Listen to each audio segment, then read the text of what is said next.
Hello, hello, hello. What's happening, everybody? Sorry for running late. We'll blame Martin for that one. Totally his fault. Yeah, might as well. I'm normally the late one, so I'm quite happy to take one for the team. That's good then, because that's your role tonight. So yeah. So no different from any other night then. No, it doesn't look like it. As long as you're not late for your op, I suppose, eh? Yeah, already done it, mate. Out of the way. I've done mine as well. So then, guys, for tonight, then we've got the awesome Skull Crusher on call. What's happening, Skull? Aaron, Martin, Beast Mode, fellas. What's up, guys? I see YouTube chat going nuts already. 53 watching. Holy crap. Yo, I'm excited to do this. How are you guys doing? Yeah, Good. Cheers, mate. Yeah. Thanks for coming along. We're good. Now No problem. Thank you for the invite. Thank you. Now we got all the teething problems out of the way. I think we're all good. So let's see that so I can see the chat. Cool. Aaron's gone really quiet again. Ugh. Yeah, he's moved away from the mic. I don't know why. I don't know. Who we got in the chat, Bees? Call them out. We've got loads of people in here tonight. We've got Martin. It's because we've got a proper YouTuber on call. That's what it is. I know, yeah. Proper YouTuber, man. You're killing it, Aaron. Flint, we've got Nevin, Mr. Point, Shady Mike, Gearhart. What else? We've got G-Burn. What's happening, bud? G-Burn. Al Goulis. We've got some old guy in here. I don't know who he is. Just some old guy, I suppose. We got Blaze Beard, Phil Back, Falcor, Donny DK. What's happening, everyone? Good stuff, good stuff. Good to see you all. Thanks for coming along. So then, guys, for tonight, we're going to be talking about ideas and changes and really anything to do with Boom that you think would make it better, or, you know, maybe things you want to avoid happening down the line. Anything like that, anything sort of Boom related updates and changes, anything like that, we want to hear from you. Now tonight, when the bot comes on, I've just turned Nightbot off because it was getting offended by everybody. So we've sent Nightbot to the sin bin. But Streamlabs, it's okay if it's just getting offended by Point, though. We all get offended by him. Well, yeah, this is true. So the bot will be spitting out a thing throughout the stream saying that if you want to pitch us an idea for us to talk about, if you use hashtag idea in your chat comment, in your chat message, it will highlight it for us so that we can see it amongst all the other chatter and all you gambling addicts. So, where should we start? I mean, are you going to pull the list up and we can go through it with everyone, or? Yeah, I can do that. Let's jump over to, I think this is going to be the moment, see? Either things are going to break right now and we won't be able to see nothing, or it'll all be good and we'll be fine. Let's find out. Let's find out together. Hey! Look at that. That almost looked professional. It almost did, didn't it? If I hadn't said nothing, you wouldn't have known any difference, see? Just look at me mouth shut. Very, very smooth transition, Aaron. I like it's nice, isn't it, that one? Yeah, I got some really good ones done up. I've got all different colors and stuff. I got to say, though, when I was watching your heavy chopper video, which, by the way, man, awesome job on it. The transitions right at the very beginning where you had the heavy choppers coming down and then going left and right, that was awesome. Yeah, I know. I made that one especially just for that video. Very nice, man. We got Shady Mike in the chat. He's the first one there with the hashtag idea. Okay, read it out. As a regular Warships player, I feel they should have a copy base option and also the option to save base rather than constantly having to rebuild. I agree with the save bases option. I don't agree with the copy base option. I don't know. Personally, the copy base thing works quite well in Clash of Clans. Yeah, I was just gonna say that they actually have implemented that in other Supercell games, so it is something that is already ongoing in other games. Considering in Warships, how often we do switch our bases, or how often, you know, the defensive meta does change for the layouts. This is something that a lot of people have been pushing for a very long time. I would love to see it. I would absolutely love to see it. Save a base, copy a base, anything to do with just moving along, speeding up the base building process. Yeah, for Do you not think it encourages lazy play? You know what? It does and it doesn't. I mean, it's one of those, I guess I'm going to use double-edged swords as my example here. Like, you know, on the one side, yes, it does. You know, the time invested in building a base is also part of the game. But on the other side, when the defensive layout metas change, you know, give me a good analogy here, faster than something, you know, it's good to have that ability, you know, especially if you can save, you know, 2, 3, 4 different layouts. I think Yeah. things like Hammerman on a Monday, where changing your base layout to something different is generally the way to go. With them adding now new levels and new troops and stuff, those old school base layouts like the hook method and, you know, all the front loaded base layouts and stuff, all of those are going to slowly need to evolve to counter the new troops, the proto troops, all that kind of stuff.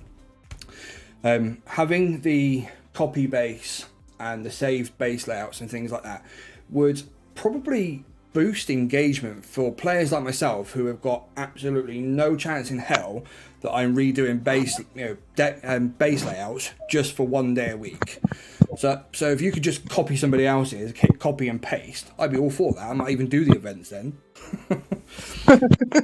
Exactly. No, I completely agree with you on that. So I think, you know, there is, like you said, it's a double-edged sword. It's a case of, you know, it promotes laziness, but for the players who are already lazy, That's what I was just about to say. I think with the Warships copy based, and as Skull will agree with me, quite often you'll go and find somebody whose base you copy, but within maybe 6 hits of you copying it, you've just tweaked 1 or 2 things. Moved the mortar 3 tiles nearer the front, put a doom cannon underneath the sky shield, just little tweaks. So you get intrinsically you get the same layout, but then you kind of tweak it to the attacks that you're getting hit with, which would be relevant to where you are in Trophy Road.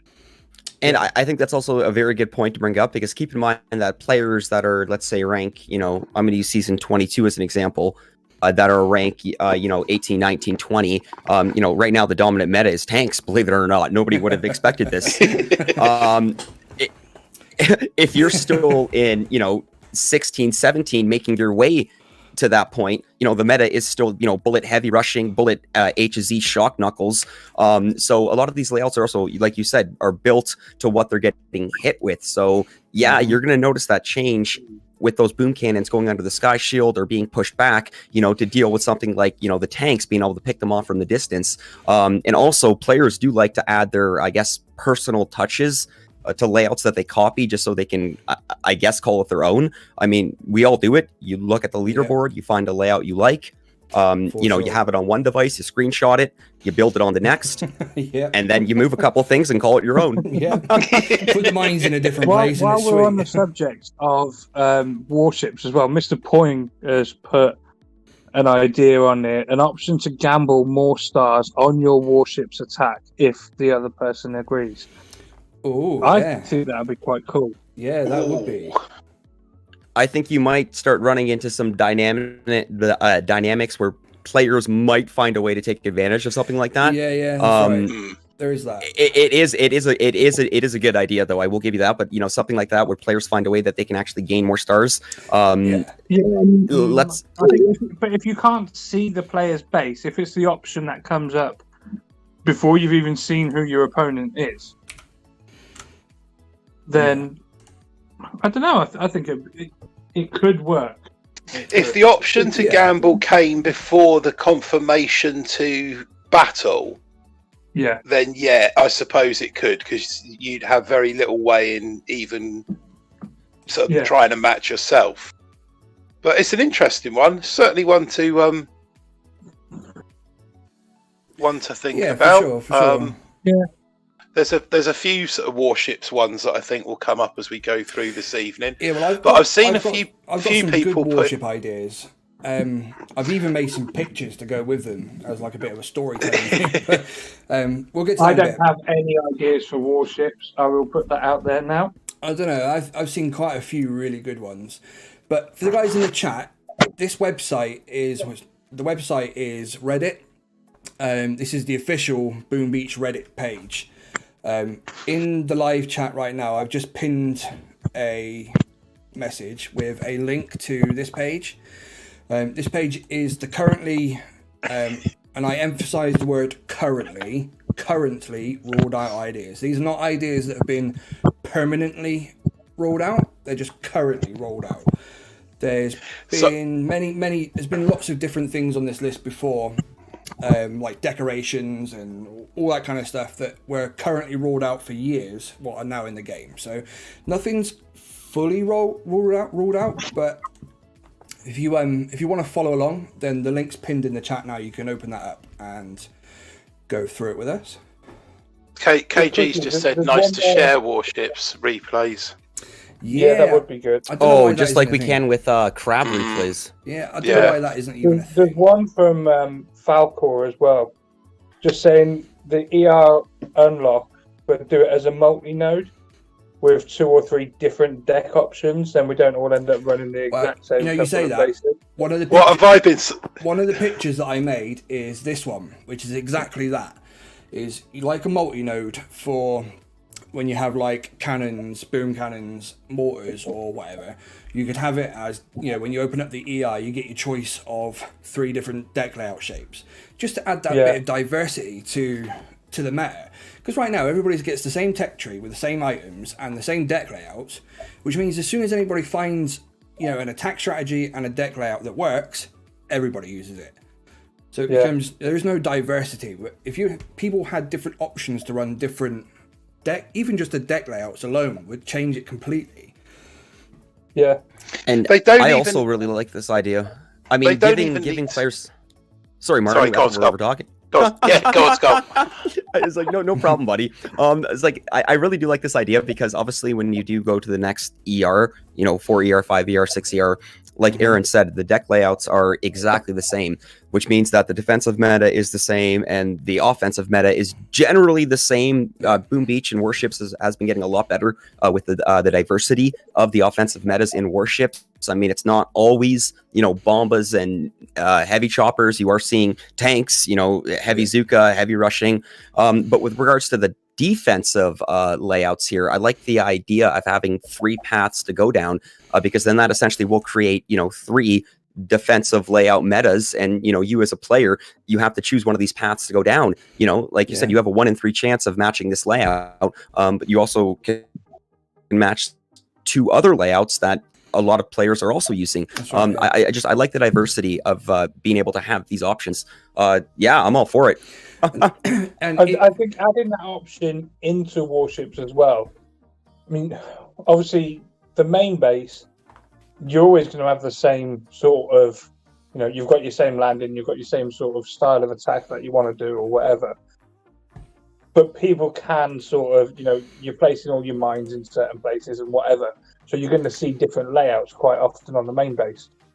But what you tend to find with Warships is that as soon as you start getting into a certain level on that ER, pretty much every layout is exactly the same. So that idea would be fantastic. Yeah, for sure. Yeah, definitely. Yeah, if you look at the current meta, 3 ER, 4 ER meta, it's defensive, it's all round through that bottleneck and everything up that sort of right side. Yeah, well, this season of Warships is just a complete mess from top to bottom. I think we need to sort of try and steer clear of this specific season of Warships because there are so many talking points about it. We could do an entire stream just on this season. But this is true. This is true. Just going back to that picture, Aaron, that you had a second ago, I don't think it needs to be quite that dynamic a change. So at the end of when you upgrade your ER, another portion is added to the deck. Yeah. Well, if you could choose between 2 portions to be added, ultimately, when you got to 7 ER, pretty much all decks would be the same. Yeah.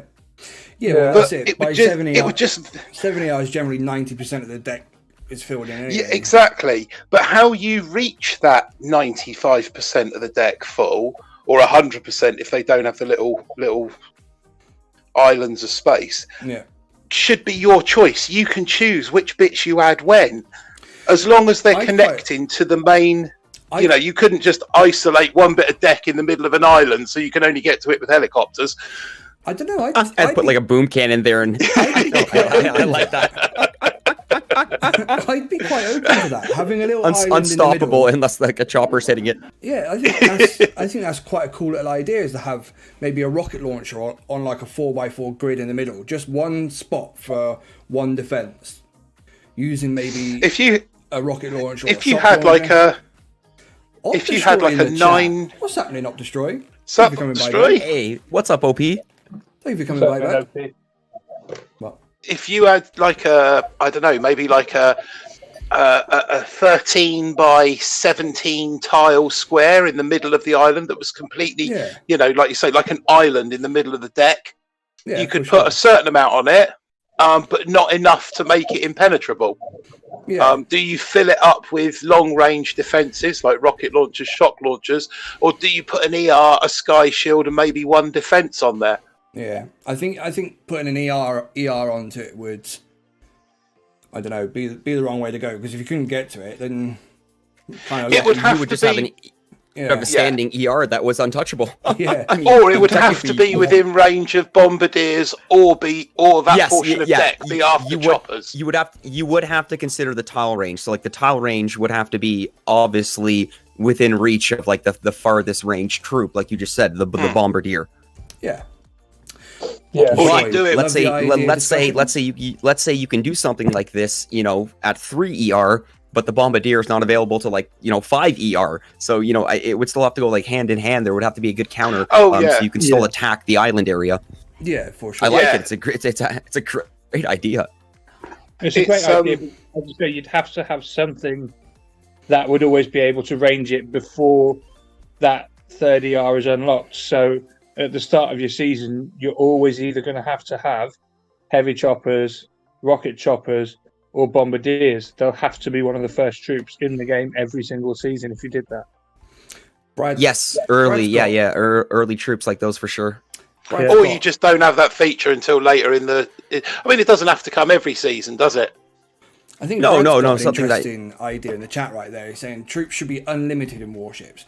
I think maybe if they were to do a season with, like an unlimited troop season where everybody gets instant training just for Warships. No troop training. I wonder how much of a jump that would give the numbers in terms of but that also discourages people from putting money into the game. Yeah, just one season, right? We've also got to look at it, you know, from the business perspective. You know, Supercell is also, you know, we know that, which is why, you know, you pay for instant training and, you know, other in-game features like that.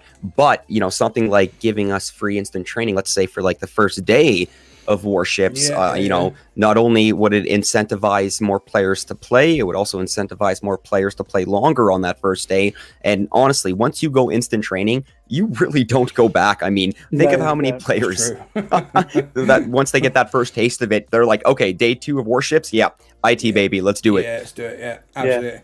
Up Destroy. How about we get shield generators? Crab as well, though, haven't we? If you did say, you know, a £2 instant training for the weekend of crab. Yeah, we were talking about that. On Slack, weren't we, the other day? Yeah. I think that's got I think that's just one of those ideas that seems really obvious on the face of it, but I'm not sure. It seems like there's a reason. I think everyone's discussed it. I know OP's brought it up in the past as well, quite recently actually, about different price bands for smaller packages of IT. And like you said, it just seems so obvious. Haven't they done? Why haven't they done it? Haven't they done that in the past? Like, at least I can remember, like in Canadian dollars, it's $13.99 a month. But I can recall on occasions they've had instant training bundled with let's say proto parts or resources or the extra builder for like $6.99 or half price. I'm pretty sure they have done something like that in the past, but we definitely need to see more of it. Yeah, for sure. Yeah, they do it every now and then.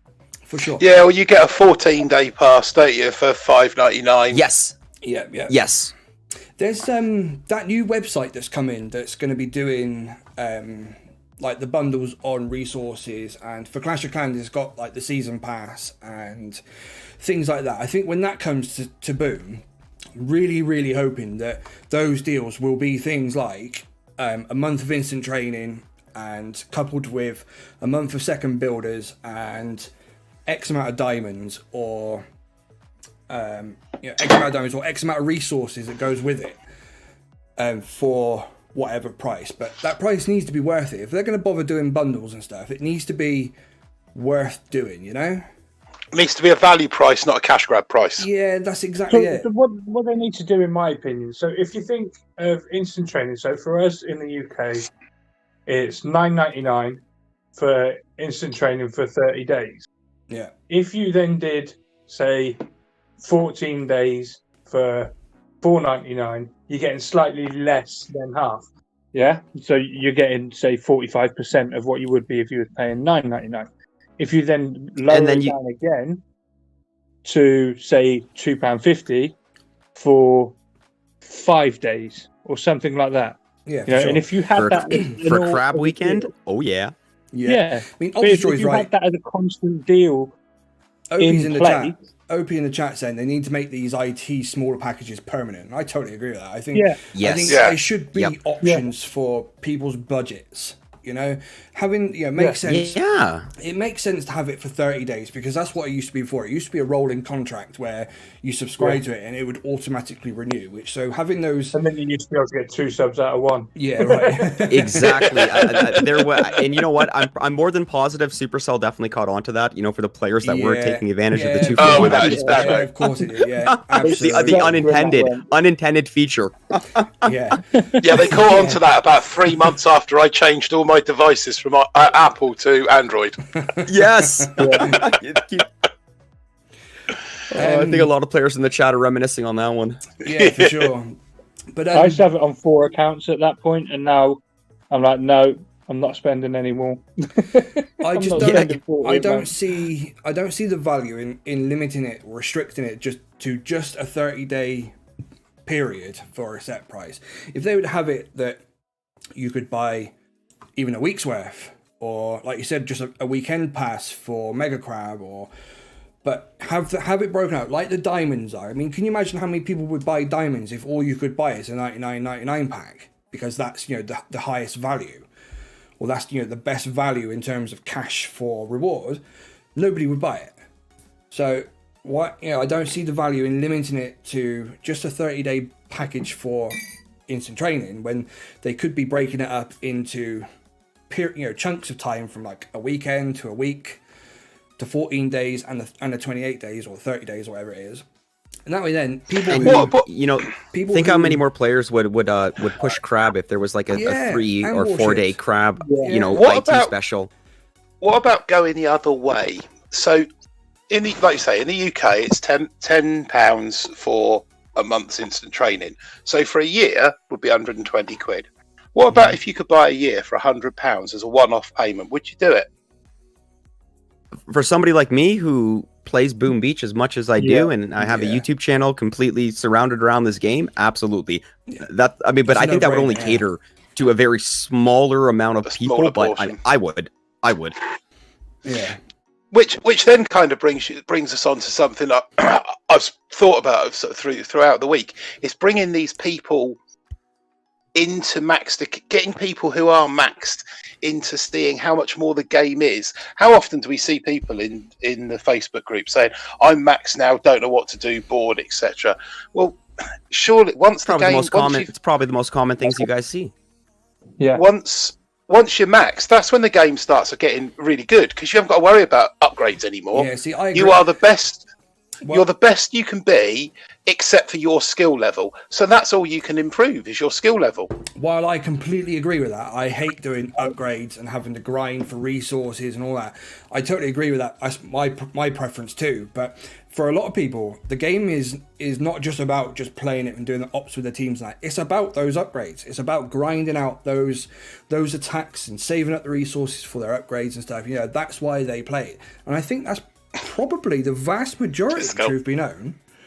How many people in the chat right now play the game and prefer to do upgrades? Who would prefer to have upgrades left to do, or who would be more happy just to be done with upgrades and that's that? Big shout out to you, Axe there. Much appreciated. Cheers, Axe. Cheers, Axe.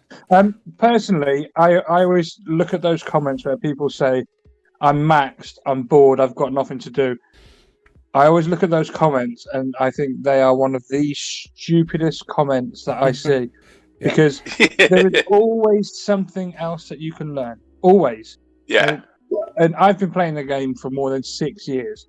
I'm not going to say I'm the best player in the world because we all know I'm not. You're not. And for sure. But there is always something new that you can learn. There's always a new hit that you can learn. Yeah. I mean, you can learn how to do dioxin, for example. Yeah.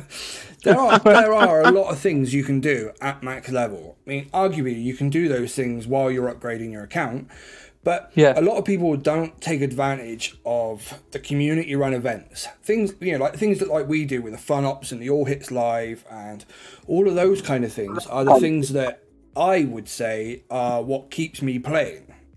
Yeah, I mean, for sure. For task force stuff and that, I'm not a big task force player these days. I used to be, but I like to just smash it out on crab weekend, do really well on crab, and then sort of half-ass my way through warships, be as lazy as I possibly can at map clearing because I'm bored of it. But if you're bored, that's a good point though. But then you need to challenge yourself. Well, by challenging yourself in the sense, you would definitely probably focus more on ops because when you look at Boom Beach players, you generally break them down into 3 or 4 categories, right? Like you've got the crabbers, you've got the warshippers, you've got the VP pushers, you've got the op hitters. I think I might have said that there. And then, that's pretty much it. For the new players, it's more exciting because, you clear your map, you expand, there's a lot more to do. But, for a lot of the older players, they generally only really play for, 1 or 2 of the main reasons, whether it be warships, ops, crab, or VP pushing. Yeah, exactly. I play for ops. I play for crab, kind of. Even that though, even mega crab though, I'm not as much of a pusher as what I was. I mostly play now because I like live streaming. That's kind of where my direction's heading towards. Whereas it used to be operations, used to be everything to do with Boom Beach, VP pushing, ops, crab, all of it was my thing. Everything, yeah. Yeah, but slowly different aspects of the game have sort of dwindled off for me, and I've sort of focused more That's on. That's because you was always only average Aaron at all of it. Yeah, but I started focusing on individual aspects like VP pushing between crabs, crab pushing every month. But now all those kind of things are all sort of dwindling off. The thing that keeps me playing right now is the channel and the live stream and the community and stuff. That's kind of where I'm at the moment. If it wasn't for the community, I'd have quit years ago. Yeah, probably I would have too, truth be known.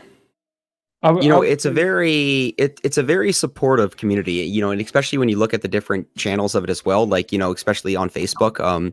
You guys do an amazing job with the BBTFRG, Facebook group, building hype on there, keeping Boom Beach alive on Facebook.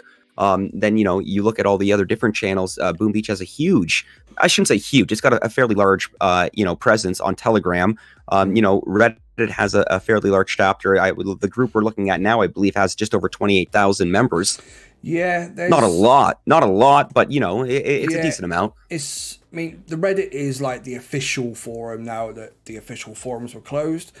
But I'm not a big fan of Reddit.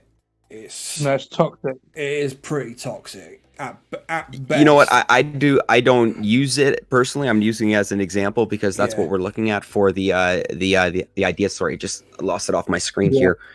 For the ideas that we're running through. But you know, it's still a community for it. You know, Discord as well has a fairly large one. Yeah, see, Hopper Network kept me in the game. If it wasn't for Hopper Network, then I'd have been gone a long time ago. I think hopping definitely.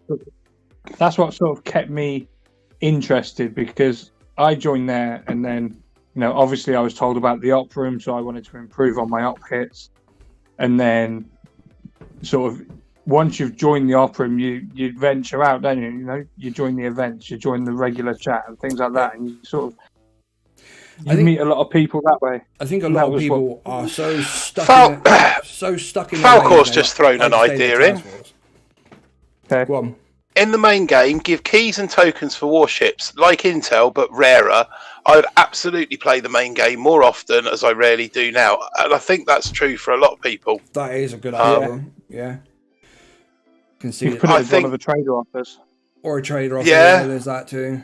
Scully had a good idea a little while ago about like a daily spin wheel on warships, where you can win, you know, maybe 1, 3 or 5 keys, or 20, 50 or 75,000 tokens. Yeah.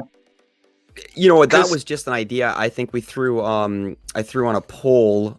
For I think it was like season 19 or 20. Could have been 21 actually. But yeah, you know, just because how many times, like, you as a player, and you know, those that are watching right now, how many times have you been in that situation where that next unlock for your push point, you are literally one token shy. So like, you know, a daily spin wheel, just something to, you know, incentivize players coming back to warships, you know, anything like you said, 1, 2, 3 tokens, you know, maybe, you know, 10, 20, 50,000 upgrade, you know, once a day, completely random. Maybe you get that 1 extra token so you can get that troop damage and make that next push. But yeah, you know, just a fun idea to play around with.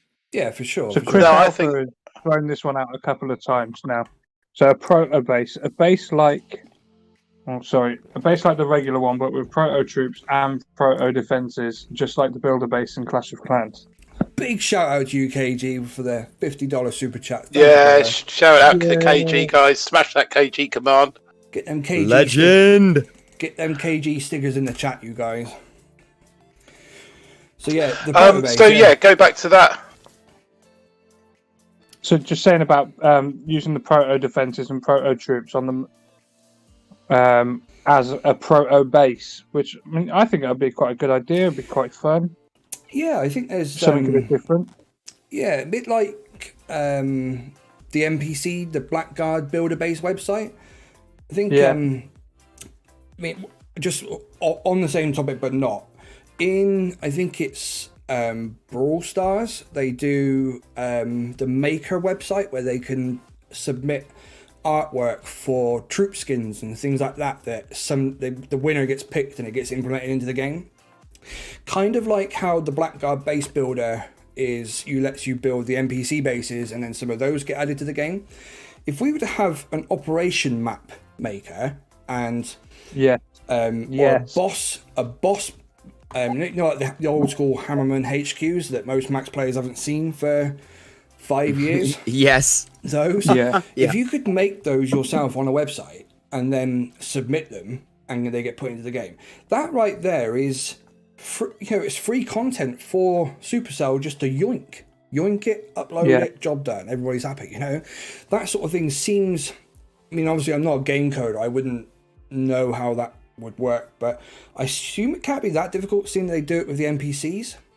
So yeah, I was just going to say that with that already being I guess being implemented technically already in the game, you know, you think it's just a matter of, you know, changing some of the code or the dynamics, whatever it may be, apply it to a different part to of the apply game. It for something else. Well, they already have a random that'd be great. generator with most defenses on up maps. So if you took the basic layout of a map, you say like Minnow, for example, you've got your basic layout of Minnow, but then sometimes it's a rocket launcher on shore. Sometimes the 18 rocket launchers that are at core are machine guns. You know, we already have that. And there's no reason why that couldn't be implemented into switching out defenses on a pre-designed base by one of the players. Yeah, for sure. What's happening, Sugar? Welcome to the stream.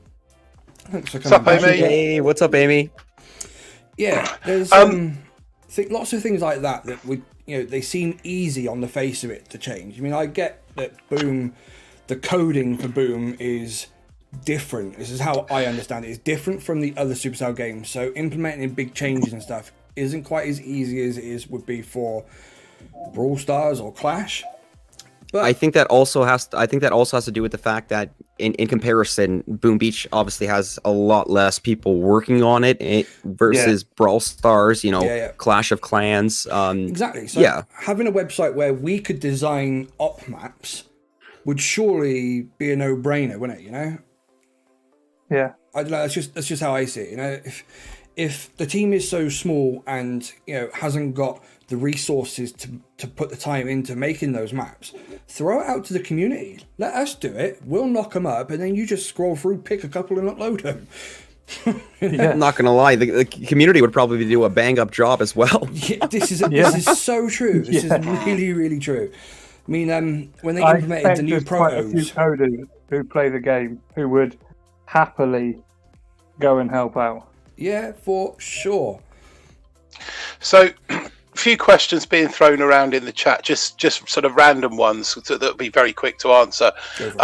Adrian Vasquez, aka Rudy, how come we don't have access to super mortars or super MGs like on the Hammerman boss base? I was waiting for us to bring this one up. I can answer that. We need this, fellas. We need this. In the pinned comment right now is the link to this website, and that is one of the currently ruled out things right here. Where is it? MMG 9000 and Super Mortar 3000 for player bases. It says these weapons are quite crazy and very strong, which is okay for a boss base, but we prefer to add more well thought out defenses. Guys, we got Nuno in the chat. What's happening, Nuno? Hey, Nuno. Oh, Nuno. Sorry, boys. Oh, Nuno. Nuno, what's happening, though? Welcome to the stream, Nuno. Thank you for coming by. Much appreciated. I just want to mention here, hello. I'll have to rewatch the stream to take some notes on the points that you guys are talking about. I think that's awesome. The fact that we do have the community manager in here, literally listening to the points here. That's amazing. That is really appreciating. Just showing face. That will make people. I think that will help people understand that you guys are watching, even though things don't move very quick in the Boom Beach world. But you guys are there looking and watching. So. Good to see you in the chat, bud. Anyway, back to the MMG 9000. It says player bases now have prototype defenses, some of which are also stronger versions of regular defensives. Well, basically from that's a case of, they've considered it, but because of how strong they would be, it would almost be a case of they'd be too overpowered. And if we did get them on player bases, they'd have to nerf them like crazy anyway, wouldn't they? So... I don't know, because when you think about it, when you're going up against these defenses, so the only time you ever really see them is when you're on unlocking areas. Yeah. And it's as you grow. So for me, like the MMG 9000, when I was first playing the game and I didn't really know about warriors, I didn't really know about Zookas or anything else, that thing terrified me. Whenever I was unlocking those Hammerman bases. Yeah. But actually, once you're a max player, you figure out the ways to completely nullify them, Yeah, so sure. Bringing them into the game at a later stage.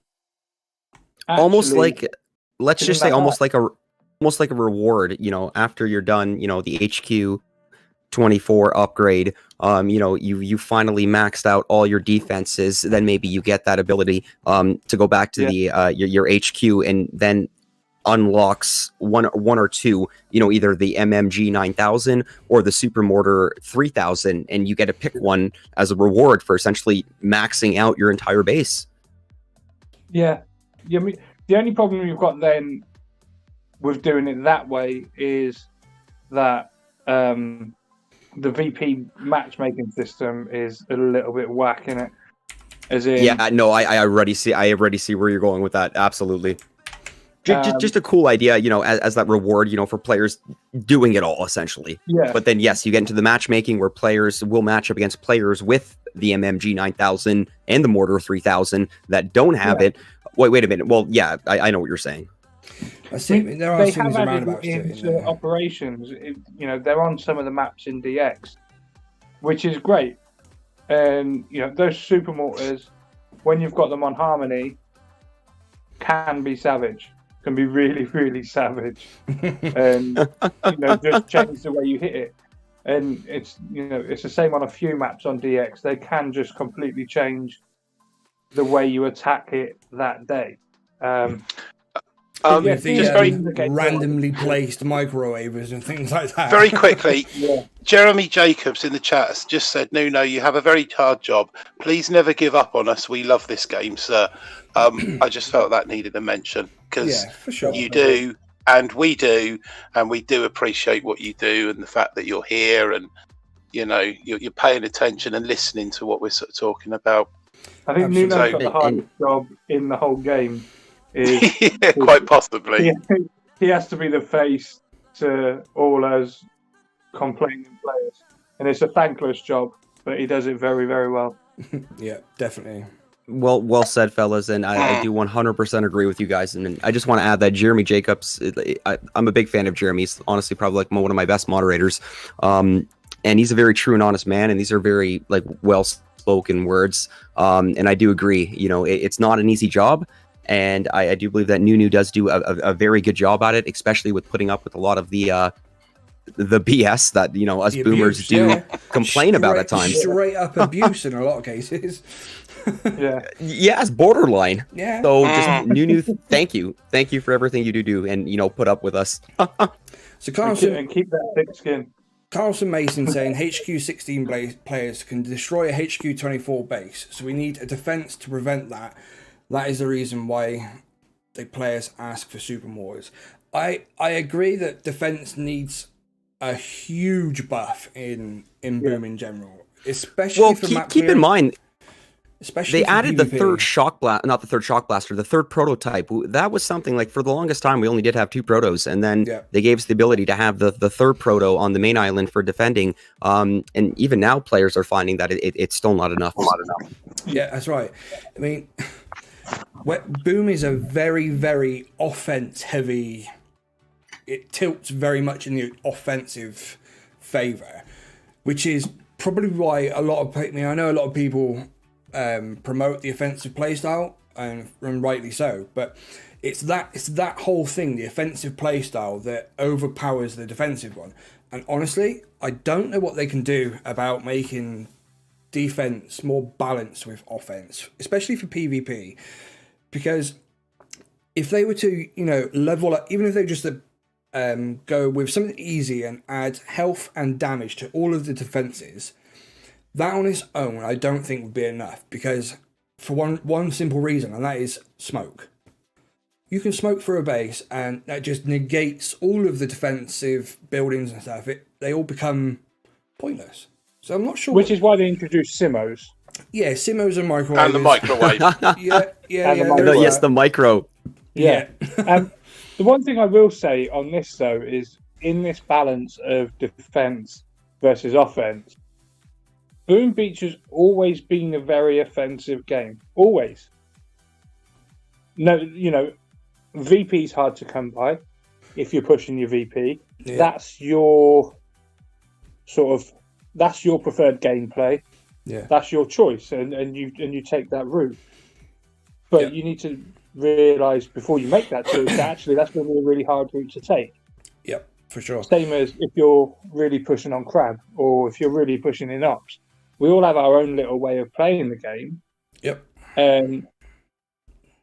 Defense has very, very rarely been something that's been implemented in the game. That right there is a really interesting point, actually, because you say that everybody plays their own way. Everybody's got their own play styles. You can you can boil those down to offense, defense, farming, and unopposed. If you say those are the 4 main play styles. But obviously for the offensive players, the whole defense thing is kind of moot.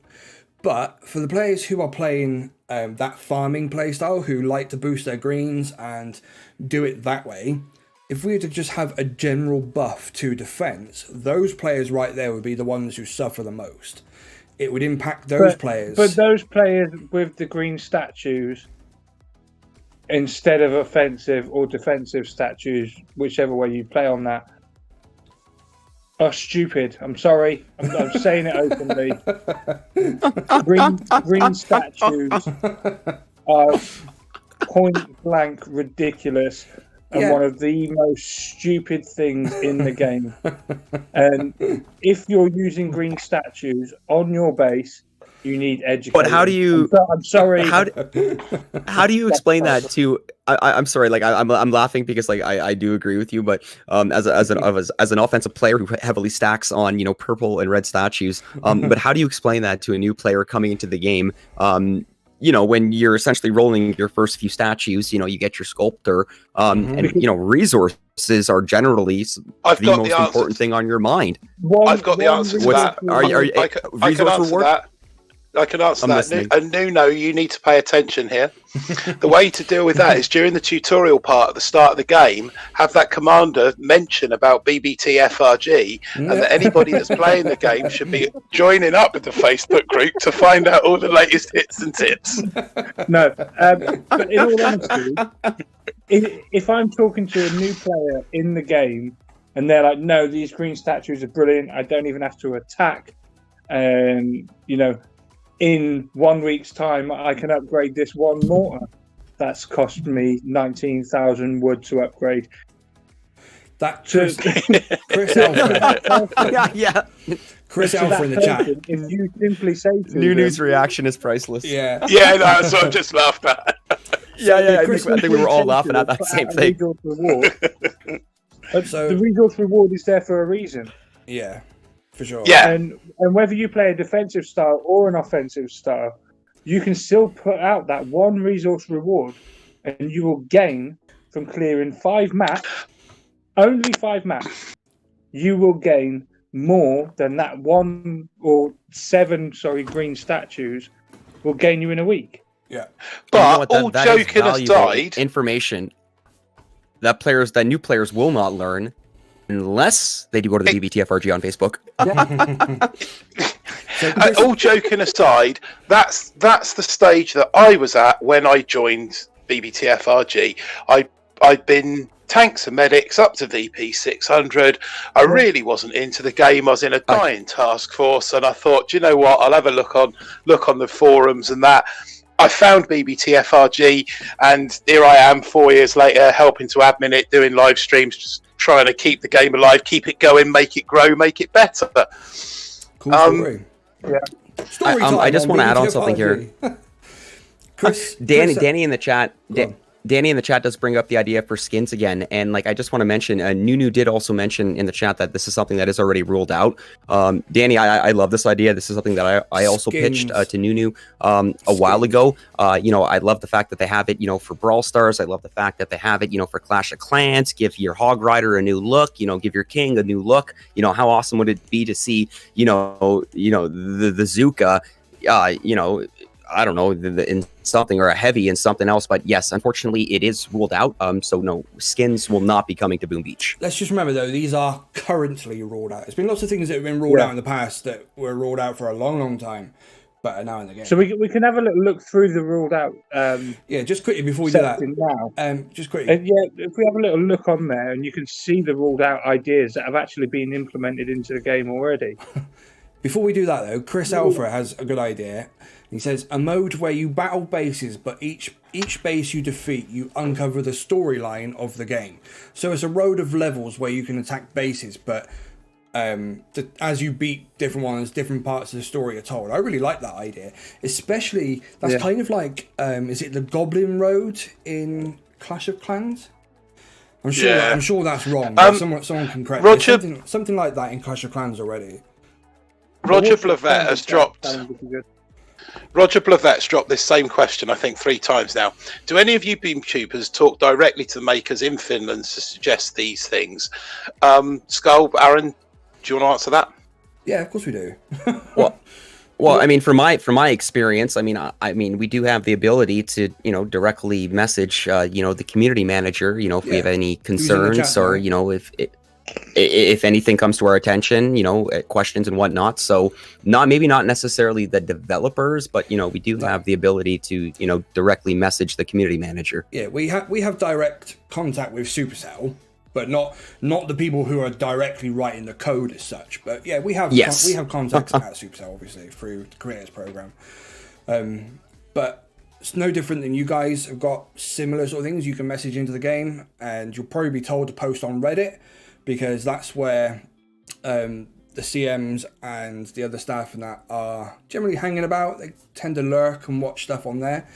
But we've got Nuno in the chat tonight. He's the Boom Beach community manager. He's who we talk to whenever we deal with Supercell. And he's in the chat tonight. So if you've got any questions, throw them up. And if he's got time, I'm sure he'll drop you a reply. So going back to this currently ruled out list on Reddit. So we've got things like... we got builder queuing, which we kind of already got with second builders. That's already kind of a thing. Walls and barbed wire. I'd quite like to see barbed wire in the main base. Yeah, but Nuno did say in the chat earlier that barbed wire on the home base was ruled out. You can just imagine where it'd be. It'd just be like 3 or 4 rows of it across the top of the beach. It needs to be an effective. Yeah, it needs to be an effective amount, like it is as an obstacle on the likes of Maze, Hardcore, Green Court, those sorts of bases where it is an obstacle that needs overcoming. Whereas on the home base, I think you probably get maybe 5 or 10 rolls, and you'd probably be more effective having more mines. Barbed wire is not effective at all on any operation until you hit DX. Yeah. It's been kind of broken, isn't it, really? It's been kind of broken for a long... It's always been broken, because at first it was killing everything the second it hit it. Then they changed it and it wasn't doing any damage. And there was a few things wrong with it at first, and you were seeing it on operations as low as sour grapes, which obviously... isn't what it was intended for in the first place. But the only time I've seen it effective is on maps like Wing, where you've got 7 rows of barbed wire, and then it becomes effective, because although you can placate it and throw out a med kit, which is always going to keep them alive, what you're actually doing at the same time is depleting your GBE, and you're having to throw an extra smoke down, which again is depleting your GBE. That's it. That's those things. It's those kind of things that would help nerf the offensive thing. Things that make you have to use, like you say, your GBE. Things that force you to do things that would weaken your attack during your attack, like using GBE for things that you wouldn't. Normally you need to use.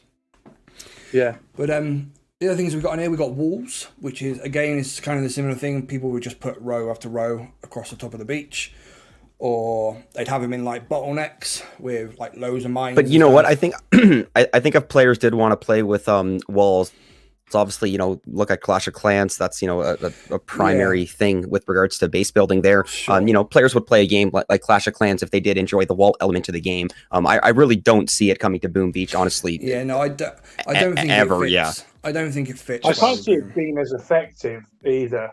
No. Quick shout out to Axe Derby for that 99-cent super chat there. Cheers, Axe. Thank you, Axe Derby. Yo, cheers. Much love, Axe. Yeah, the next one on there is decorative items that don't directly affect gameplay, which has got the strike through for it, because obviously that's now a thing in game. I said these are currently ruled out, not that they're permanently ruled out. I think there is a permanently ruled out one, but national flags then. What do you think of national flags? Nah. No. Bit of a whack nah. idea, I think. Just no. I also think that it kind of promotes Segregation. Yes, unfortunately, like, you don't want to think of the negative, but like it would go in that direction, and you would see something along the lines of that. I don't think national flags are necessary. It's just one of those great things thing about Boom it is you don't need to know where everyone is from. Yeah, it's just one You know, of we those have things we have that our can be global used. leaderboards, you know, for crab, you know, for warships, you know, we have enough information in the game, you know, to be proud enough, you know, from, you know, which country we're from. Sure. I don't think we need a flag on our main island, you know, to add more to it. I think it's just one of those things, a bit like global chat. It's just one of those things that is and will be used, I think that would just against be people, you know, toxic and poison if Boom Beach were to have one of those, just constant filth. Chaos and slow the game down. Yeah, for sure. It'll break the servers. They need a separate bank of servers just to cope with the chat. They would. It would be too many players complaining about, you know, their warships or, you know, their warships. Yeah. So we got. I finished first but lost. Resource donating or trading before the national flags may have a negative. Yeah, exactly. Impact. Yeah. And hard to control every single scenario. It's just an element that doesn't need to be in there, I think. Resource donating and trading between players. Nope. So again, if I can just touch on this for a second, this is something because I used to play when it first came out, Clash Royale. And this was a feature that you were able to do in Clash Royale, you know, in your clan, or your I think it was called clan. You were able to donate cards between members, having the ability to you know, help them speed up their upgrade process for that card. I think having something similar in Boom Beach would be beneficial, especially for starting players. You know, once you get to a certain level and you have enough of your buildings and defenses maxed out, I don't think it would be as effective. Yeah. Do you not think it leaves it open for manipulation? Absolutely. Oh, players with freaking multiple accounts just kind of, you know, building up one. Yeah, absolutely. I think what might be better is a marketplace building that you could build where you could trade your own resources. So if you had an abundance of iron, but we were a little bit short on wood, you could trade some of that iron off against wood. I think that's okay. Again, I think Heyday. I think Heyday has a feature like this. Maybe not exactly similar, but like something along the lines of that, where there's like a marketplace where you can sell some of your excess stock, you know, eggs, you know, wood or whatever. I'm thinking buy back others. to like the Age of Empires game had that. That was what I was sort of. I was playing that. Yes. I used to play Age of Empires 2, Age of Kings. It. Great game. I've been playing Love it. Age of Empires. If you had a store where you could go and trade for, say, you know, you want to get rid of 500,000 wood, and in exchange, you're going to get 250,000 stone. Isn't that just a trader? Yeah, that's it. Actually, I mean, the trader was kind of supposed to be like that, but only having her available. But you can't sell. Well, no, you can't sell. Technically, your raw crystals would be you selling your resources. Yeah, to the tribes. Yeah. Well, and then we use our raw crystals for our tribes, so it's all somewhat interconnected. Yeah. what might be the trader in there constantly? Or at least to have a drop-down menu within the trader where you can select the trade that you're looking for, and she then gives you an exchange rate. Yeah, I like that. You know, I'm sure there would be a lot for the, you know, for the developers to put something like that in. But I mean, personally, for me, I really like that idea. I mean, just asked in the chat why isn't the trader on daily, and Nuno said to him that she's out restocking. She's restocking. She's out.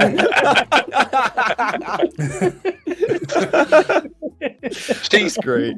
She spends a lot of time at Walmart, that girl. Yeah. What I was saying about Pang, I've seen it a couple of times now. Grapplers on crab. Now, I know we the game breaking. Mm-hmm. Every single time we do a crab stream, this gets brought up.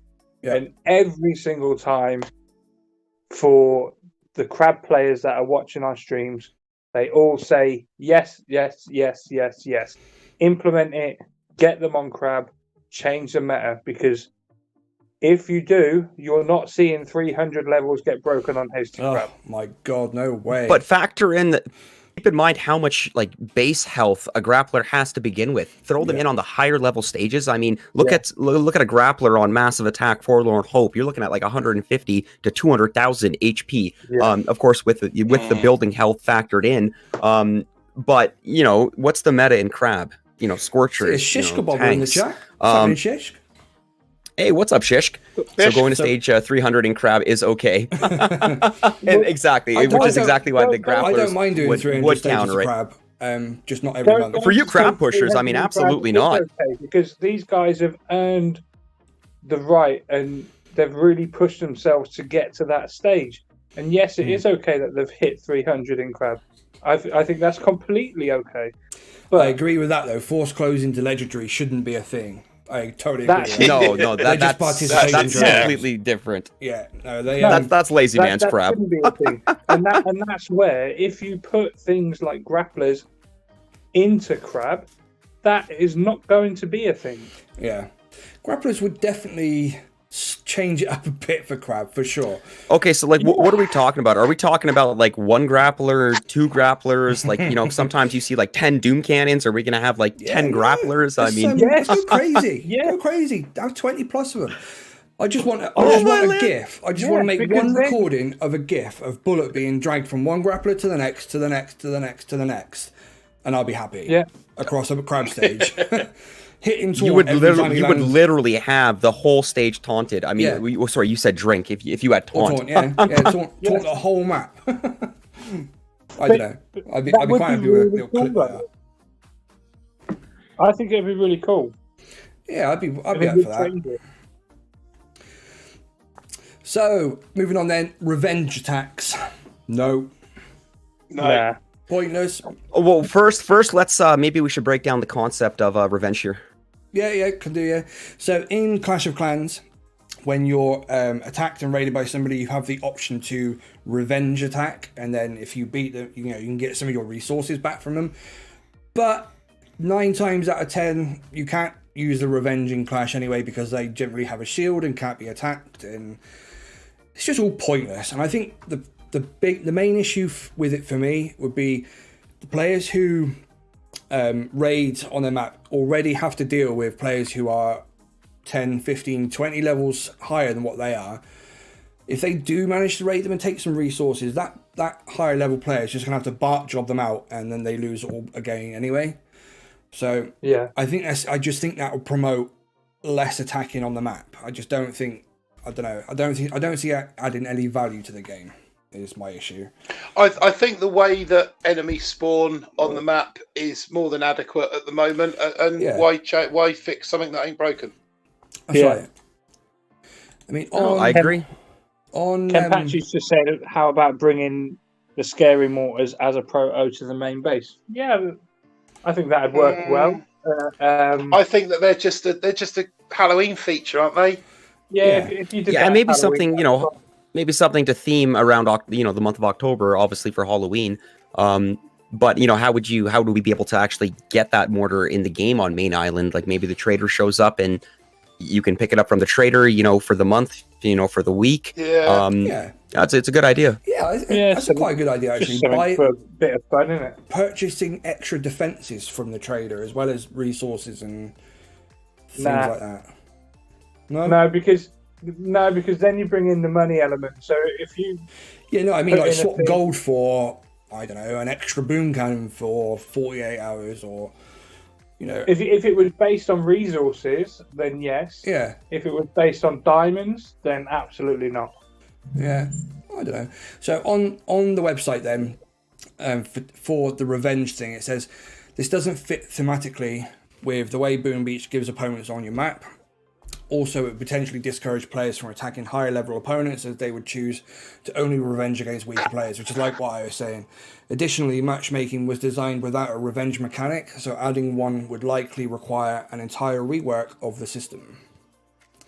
So that goes back to Boom's game code. The way it was made makes it difficult to change and implement stuff, apparently.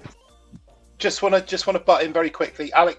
Axe Darby in the chat. This is awesome. We should do this more often.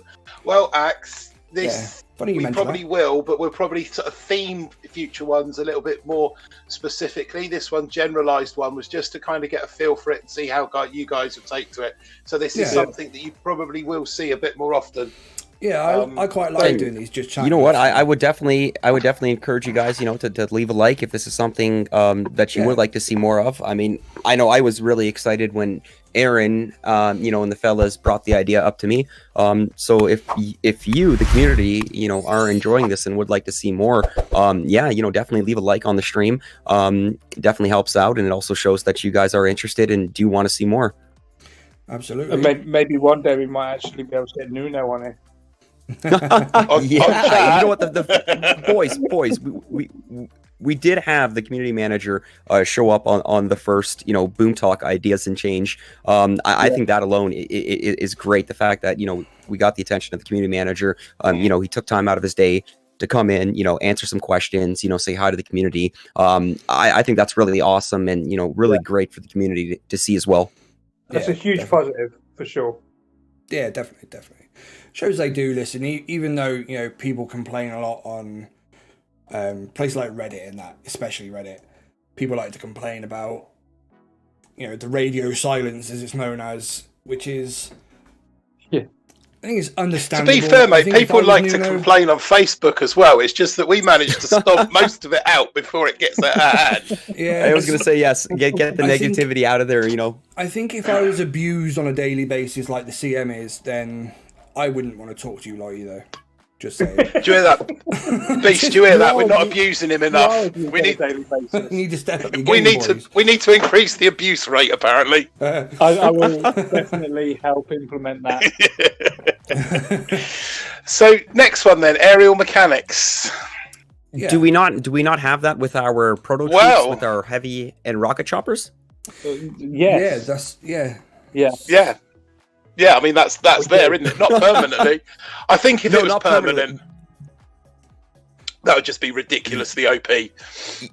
Yes, especially when you're dropping 16 heavy choppers, and you're just completely just rushing an HQ. And keep in mind with the tribes that we have right now, is it not? I got to go back in my game to look, but isn't heavy health or heavy damage one of the others, or was that last? Yeah, I think last tribes. It is. I've not even boosted the tribes this time. One second. So the tribe, we do have... It's heavy damage. Heavy damage, yes. So we've got heavy damage, starting with the heavy chopper coming to the island tomorrow. So, I mean, that paired with the heavy chopper, that's going to be insane. I am so Would this be a good segue to plug the fun up? Yeah, I am probably excited for the heavy chopper. I think they're going to be awesome. And if you guys are up for it, we've got a birthday fun up planned on Thursday. We're going to do a couple of viewer invited 10-mans. So if you want to rock up on Thursday when we go live, we'll have the task force details there for you. You can jump in and we'll take part in some All It's Live, do a couple of ops just for fun. And then at the weekend, we're going to run a big one in the 25-man or maybe even the 50-man if it's popular. And then, we'll smash out some ops with all heavy choppers. Yeah, and I'm definitely looking forward to that one, so I'll be signing up for that. Yeah, it's going to be good. Yeah, it's going to be fun. Yeah, for sure. Definitely. Donation barracks. Fez... sorry, can I just read a question in the chat right there? Go for it. I hope I don't butcher his name, but Fezman mentions idea. What about tribes also impacting warships as well? Well, yeah. I can't see a downside to that. That's the only downside that I can see to that is the players who don't have tribes yet will be at a disadvantage. Yeah, okay. No, you just killed that argument right there. That's my only... Or not argument, you just killed that idea right there. I agree. But on the flip side, when they're map clearing, they're at a disadvantage. So what's the difference between I don't know. I think that's probably the reason why tribes don't affect warships. I think maybe Nuno can confirm that. That you've just said there about the players that don't have tribes. So if you're, say, a lower level player who has spent the money to get the Admiral's Key to be able to unlock everything, if you then come up against someone who has got, say, like now you've got the tank meta. If you suddenly have a tank health tribe or a tank damaged tribe, that player then has instantly 0 chance, no matter what they do. Yeah, this is they true. have 0 chance of being able to compete with you. This is true. It's true. So yeah, that's. But what about then? In the same way that main base statues don't affect warship statues because warships has its own statues, why can we not then have one node in the tech tree that gives a damage boost to the rocket launchers or a health boost to the bombardiers or another boost, and you have to choose which one of those 3 boosts that you use, rather than using rather than it being a proto weapon, it could be a tribal boost that you pick. Yeah, I mean, you say that about tribal boost and that. It's like having the multi-nodes with building damage, troop health, things like that. I mean, I've got an image here that I knocked up. This one.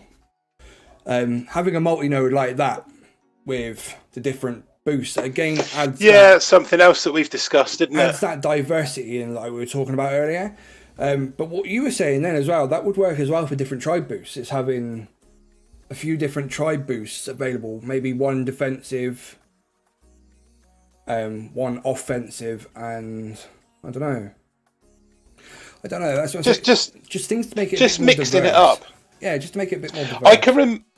I can remember when they released tribes, and Drew sat on that sofa and he said about it being unlimited. What they could add to the tribes would be absolutely unlimited. Yeah. And for a while it was, but it's kind of become a little bit stale and a little bit, like that GBE gain was absolutely insane. Yeah. But do you remember we were also told that we would have an input and we could, they would take ideas from the community regarding tribes. I like this idea, and it's also been brought up a lot of times in the community. I can actually recall, I believe, OP Shishkabobber and Amy. I can't remember exactly what season for Warships, but this was an idea that they were talking about on their video as well, and it's something that did have a lot of positive feedback from the community. I think this would be great if players had the option to choose a stat on a multi-node in Warships, favor more troop health, favor more gunboat energy, favor more troop damage. I'm all for it. Yeah, for sure, definitely. And I think Warships just needs to be diversified. That's what my biggest hang-up with Warships is. Everybody's got the same tech and the same layouts and the same boosts.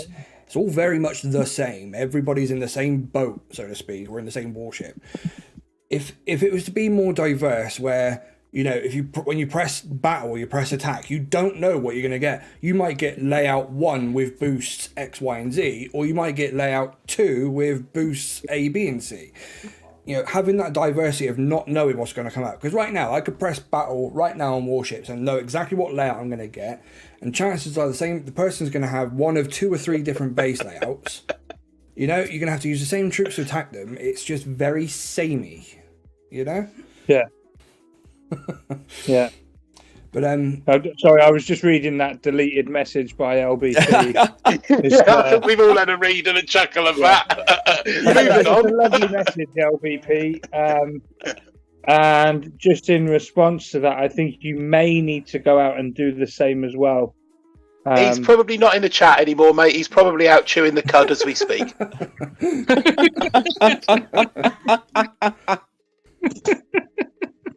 Stop playing a dead game. Being milked. A dead game, but yet you're still in my chat hanging out talking about people about a dead game. Yeah. Anyway, moving on. Let's not give him the time that he's so the time and attention he so seriously craves. Next one.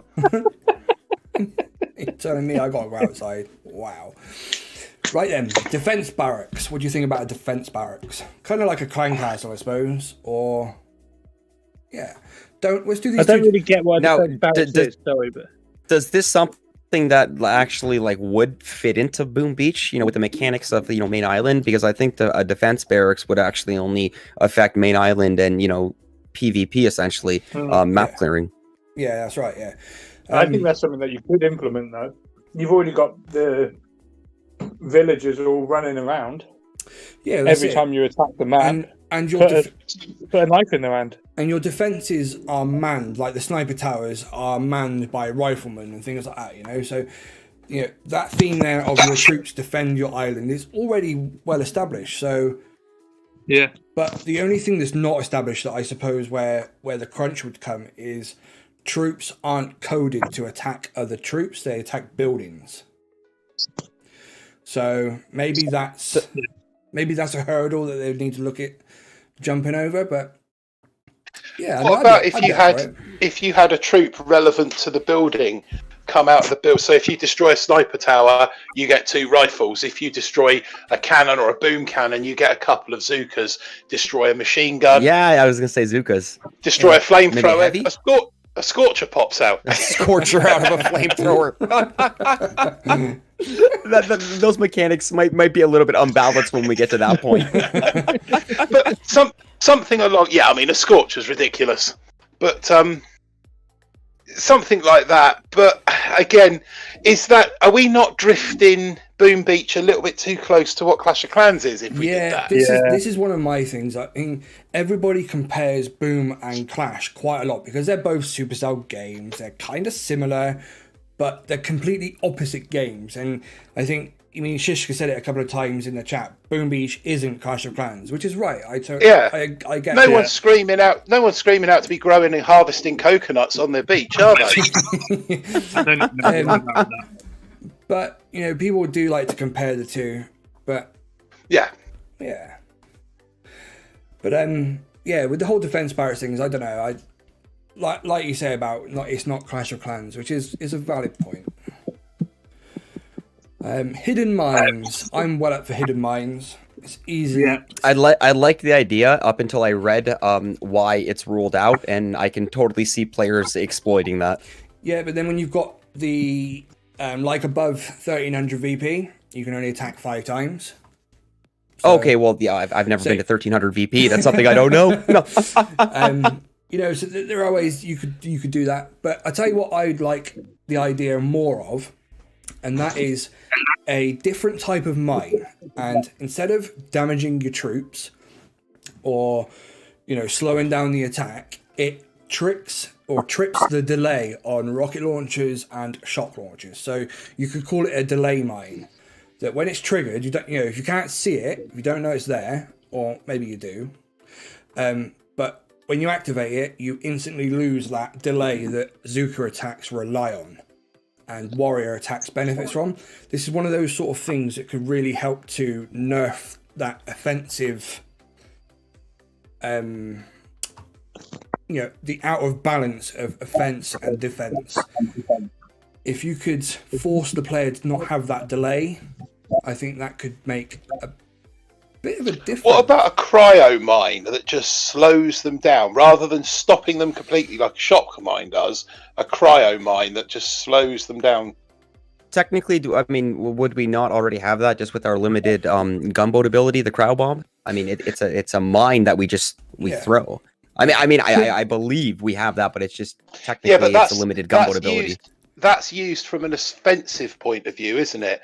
I'm on about a defensive cryo mine that would actually slow opposition troops down as opposed to stop them completely. The thing is, though, with a cryo bomb, like that, it would slow your defense. Okay, yeah. So shock bomb, shock mine completely, freezes the attacker, the troop at that moment, for the set amount of duration. Whereas I guess a cryo mine just slows down that movement. I like that idea. And rate of fire as well. If you've got on this hidden mine subject, the reason why they've ruled it out is dull, in my opinion. So a player could potentially keep testing an opponent's base to find out where all the mines are before properly committing to an attack, which you can do. This anyway. might have been implemented. But they hide mines behind sniper towers. They hide mines behind cannons. People hide. They hide mines behind their boom boxes. Yeah, let's face it, a lot. So if you had one that you literally can't see, then all that does is change a game mechanic again. It diversifies the way that people attack. I mainly attack my map with warriors simply because I know that I can roll over every single player with warriors. I don't care what VP you are. I don't care what ice you've got out. I will beat 10 ice with warriors. Yeah, Shish Kebab has just said the concept there is it's not fun looking for hidden mines, which is a valid point. No one wants to. Okay, so what about when you scout the layout, right? Like, let's say if a mine is hidden behind a sniper, you can actually like press the tile behind the sniper, and it'll tell you that there's a mine there. Do these hidden mines, if you physically scout the whole entire layout and you literally physically touch every single tile, will it not tell you that the mine is there due to the fact that this is a hidden mine? That's what you want. You want it to say. You don't want it to show you where the hidden mine is. Mm-hmm. You really don't. You'll soon get where they are. I like it. I just break it down. Yeah. I just think it adds something else to the game, and it makes a player diversify the way they play. I'm quite happily playing with most troops. I'm quite happily clear my map with grenadiers. I can do it with scorchers. I can do it with bazookas. You know, I'm fine doing that. But what it does is it makes you learn a different way of playing. The reason I use warriors is because, you know, it's the quickest way. If my scorchers aren't going to be able to just force close and kill it. Yeah. Only me's quite right though. It just says land scorchers, and then no mine matters. That's right. Yeah, but then you put a mine in there. That's the best answer to that solution. This is so you put a mine in there that does 38 damage. This is like the problem, I think, is the fact that map clearing is just so easy that it's boring. The fact that you can just land pretty much any troop combo you want and they'll just walk through the base completely unaided is kind of pointless. To be fair, what's the point in having any mines when the troops and that are already so overpowered anyway that they're not going to make any difference, you know? Yeah. I don't know. Papa's just said, okay, why are we talking about mines when the really easy thing is to grow the archipelago, open up more clouds, and make the cycle of evil different? Sorry. Grow the what? Sorry. Yeah, what was that? Archipelago? That'd be the archipelago, yeah? You mean the archipelago, yeah? Hang on, right, don't get on to me about the way I pronounce things with you two social retards. Okay. And you know what? I'm not one to judge anyone on pronunciation, so it's good with me, man. Archipelago. I'm having. Hang on, let me make a note of that. Right, screw you guys. I am going to be quiet because I'm going to hit an operation. Okay, so Papucho does bring up a good point though with regards to expanding the archipelago. Yeah. You know, having more areas, you know, to open up, to expand. You know, I think that might change the dynamics with regards to, you know, how the tribe, maybe not with how the tribes would work. Obviously, they would expand as well. Yeah. But just opening up more options to players. I guess also leading towards max level players. I'd like that idea. I said to Aaron the last time we met up about expanding the archipelago.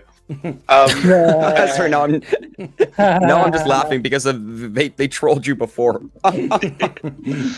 And if you did like one ring of cloud right round the outside, you could make that one ring one tribe that just packed a hell of a punch. I mean, with the map thing, extending the map is fine, but that then is just more player bases. It needs to be, you open up the map and it needs to be either more Cycle of Evil with different things, or completely change the Cycle of Evil and do away with the ones we've got right now, or improve them. But also that messes them with the spawn percentages and the spawn rates, all that kind of stuff, done it with a number of islands and things like that. But I think just expanding the map on its own, I don't think that's enough. I think they need to go further. I think there needs to be new boss battles, new boss matches. You know, a max player hasn't seen anything to do with Hammerman since, I don't know, level 50. other than on a Monday when he comes to you, or other than Monday. or Fridays when he copies everybody else's layouts. That's the only thing. Yeah. There's no new boss places where you go to attack him and his being like War Factory. It needs more of his Hammerman HQs. I enjoyed those when I was leveling up. Ken Big Chunk says that we don't need more PvP. We need more daily events, and for them to give intel. Yeah, intel from War Factory. Intel from War Factory. I don't know why that. Why that isn't a thing. I think intel needs to be addressed. You think we need to lose it? I would support getting rid of it, but I think that then just encourages even more lazy play, doesn't it? When people like me who refuse to clear their map as it is, and then if people didn't have to get intel for their ops and stuff, like the op players who like doing ops, if they didn't have to map clear, then they wouldn't, would they? Which wouldn't that then mess with the game economy, with resources and VP and things like that, if people aren't out raiding for intel? Is that not like part of the balancing thing? Yeah, I suppose it kind of keeps people. It's the reason that let's face it, it's the reason that max players go on raids, isn't it? For intel, we don't do it for the resources, we don't do it for the fun, we do it because we need the intel for our ops. This is it. Well, how many times are you in your TF and you're 10 intel short, you're 20 intel short, you just literally you go in just to hit that cap, so you can. I agree, so you can start the next operation. Obviously, anything to do with intel, I think, is an added bonus. Crab weekends is an absolute blessing. So much intel that most task force don't even know what to do with it. Yeah, that's my task force is never short intel. That's the thing. So take the cap Warships off the intel. Ooh. Yeah, there is that, but then I'd support that. But the thing with intel is you get so much of it at once when Crab weekend finishes and you've got everybody has already burnt thousands of intel on Sabbath because they've been maxed out, and then you start Warships, which you get a whole chunk of intel on day one from all the extra chests and ranking up and stuff. And then come towards the end of the season, sort of the last week of the season, where everybody's not ranking up as much, and there's no crab, that's when intel, then you start seeing shortages, and there's not as much of it about. We saw quite a lot of it. We've had a discussion on this as well. We've seen quite a lot of posts come through towards the end of the month saying, has anyone else noticed a shortage of intel? Not getting as much. It's not that they're not getting as much. It's the extra intel that they got from Crab and then Warships. This season has been amplified because more people in the task force are dropping out of Warships earlier for reasons that we don't need to go into because everybody knows what they are. Yeah. But that's why intel for teams will be short a lot earlier than normal this season, as the non-pushers in a team just say, I can't be bothered with Warships this season, it's too much of a grind. Yeah, that's right, because you're just from Warships alone, you're missing out one chest every 8 hours, 3 chests 8, 16, 24. You're missing out on 3 intel a day just from collecting your chests in Warships. So yeah, with a player dropping out of Warships earlier, you do the math right there, factor in the ranked chests that they're not getting as well, and you will notice that depletion in intel. Yeah, that's right. Yeah. No, absolutely. I said jokingly the other day, normally in Warships you measure your progress by how many stars you are away from the next effective tech, or how many chests you are away from this season's progress is measured by how many ERs you are away from collecting the next chest. Honestly, I've talked to players, fellas. I mean, I know we're drifting off topic again, but I've talked to players in this community where it's literally taken 1 hour to collect 1 chest. It's taken 2 hours to collect 3 chests. First 8 battles, no ER collected, just the battle of the damage percentage. Yeah, it's painful, and throw in players that aren't using instant training, completely different topic. But that does relate back to the intel thing, because people are then not collecting their daily chests. Well, no, Beast, you said it, don't you? You play Warships every season for the intel, but if you've got to grind out 8 chests over the course of an hour for 1 intel, aren't you just better off waiting for that extra base to spawn. Keep your map clear. You're better off doing it that way, aren't you? Danny's Danny's got an interesting one. Shield generator for ERs. He says to counter seekers, but I think countering GBE would be a better one. Or have GBE so that it doesn't damage ERs. Kind of like how spells don't damage in COC. I think that... I mean, in all honesty, I just think be better. Sell intel for diamonds from Shish Kebaba. I wouldn't part my diamonds for intel. For players with excess amount of diamonds, yeah, that would be an easy fix. Before getting rid of intel completely, I'd like to see them try removing the intel cap. So all that intel that you sabo over Crab Weekend, you don't have to sabo. You can just leave it sat there in a capless pot, so that come week 3 of Warships, when you've got that backup there that you've earned, to fall back on. Yeah. So it's almost like you're banking intel, for future ops kind of thing. I like the idea. I mean, I don't see Supercell putting something like that in, just because I think they have the caps there for a reason. But players, I think would literally, especially on Crab Weekends, they would drive that intel up to the tens of thousands. Let's be realistic. Yeah, I think operations, the whole thing of task forces and operations, I think that whole sector of the game needs looking at. It's been a while since any new op maps were created. I mean, Duplexity was the last. How long ago did DX come out? But people are saying 18 months, 2 years. I've had a couple of people say Intel cap is the problem. If you take that out, you fix everything regarding Intel. No, you don't. No. I only see one problem. With removing the cap on Intel, and it means that the leaderboard pushing teams will just be able to use a ridiculous amount of sabo. Yeah. Oh, yeah. Anyway. It's literally, they'll sabotage. Oh, fair enough. They kind of do now. They just rotate the dumpers in, don't they? Yeah. That's exactly what it is. You rotate in the Intel dumping accounts. But I think just ops in general need to be, revamped. The maps, they're stale. The difficulty is not really there anymore for most teams.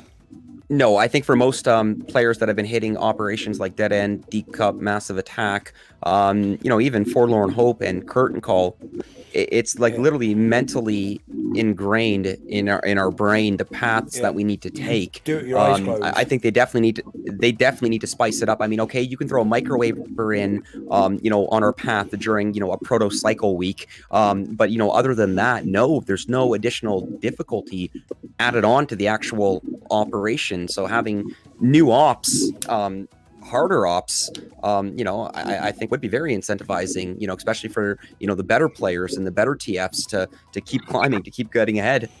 Yeah.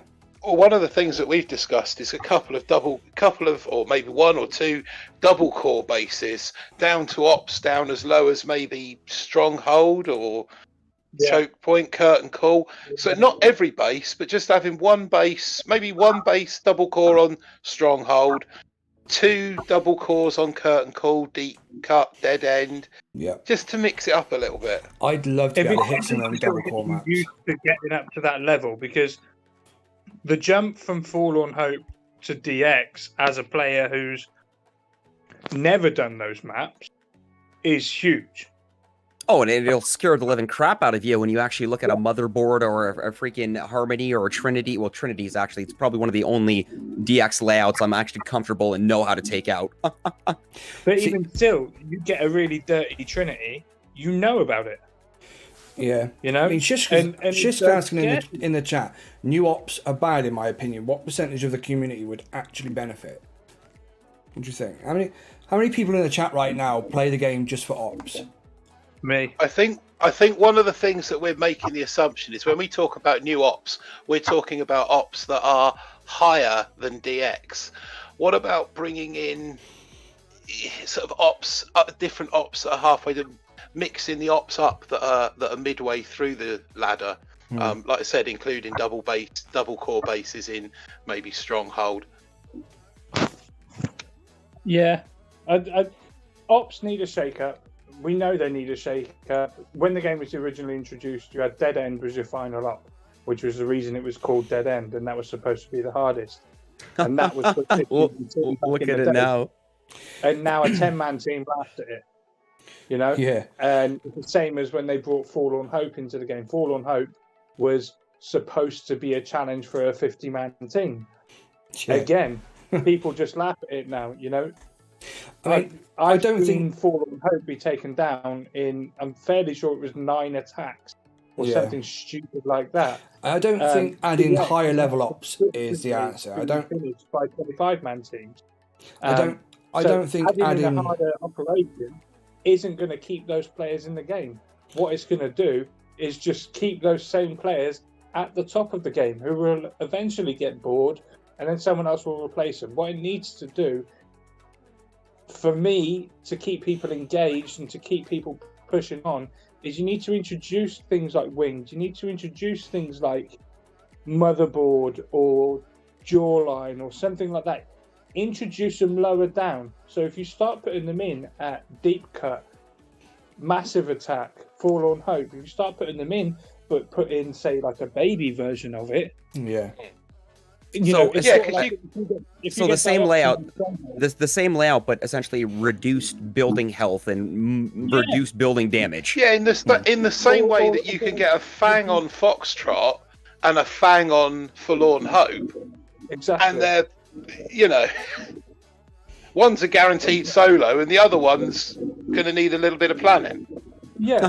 And, you know, if you reduce that amount of, say, barbed wire on winged, for example, you know, right at the front of winged, everywhere you look, there's 7 or 8 rows of barbed wire. If you then reduce that to, say, 3 rows of barbed wire for the lowest operation that it can be on, then actually it starts preparing people and it progresses people and it gets them to try these harder bases. The problem that you have with operations and people saying that they're getting bored is because they're not challenging themselves. They're not trying these harder operations because they look at Forlorn Hope and they think, yeah, we're a 25-man. It's taken us years to build up this 25-man and get a solid group of players, which it can. And our team are now beating Forlorn Hope. But the problem is, it's now getting too easy. Yeah. So what are we going to do? We're going to try Duplexity. And they do Duplexity once and they look at it and they're like, wow. Yeah, run away. I don't think adding higher level operations and harder maps is the answer. I think they need just add in fresh maps. Even if you keep them at the difficulty levels they are at now, but just renew them. Let's have some brand new maps that nobody's seen before and nobody's hit before, that's refreshing. You know, that might reignite some passion to get back into ops because it's new maps to learn. You know, the difficulty is relatively the same because, you know, you'd be at the same level or whatever, but the maps would be fresh. You know, you wouldn't know the best ways to take them apart. Yeah. You'd have to rely on that skill of being able to scout, plan, and execute.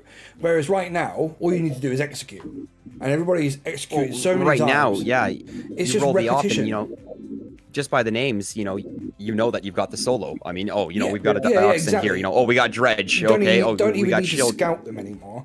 That's, you know, you can solo most bases now. The solo maps that you know are solos, you don't even need to scout some of them.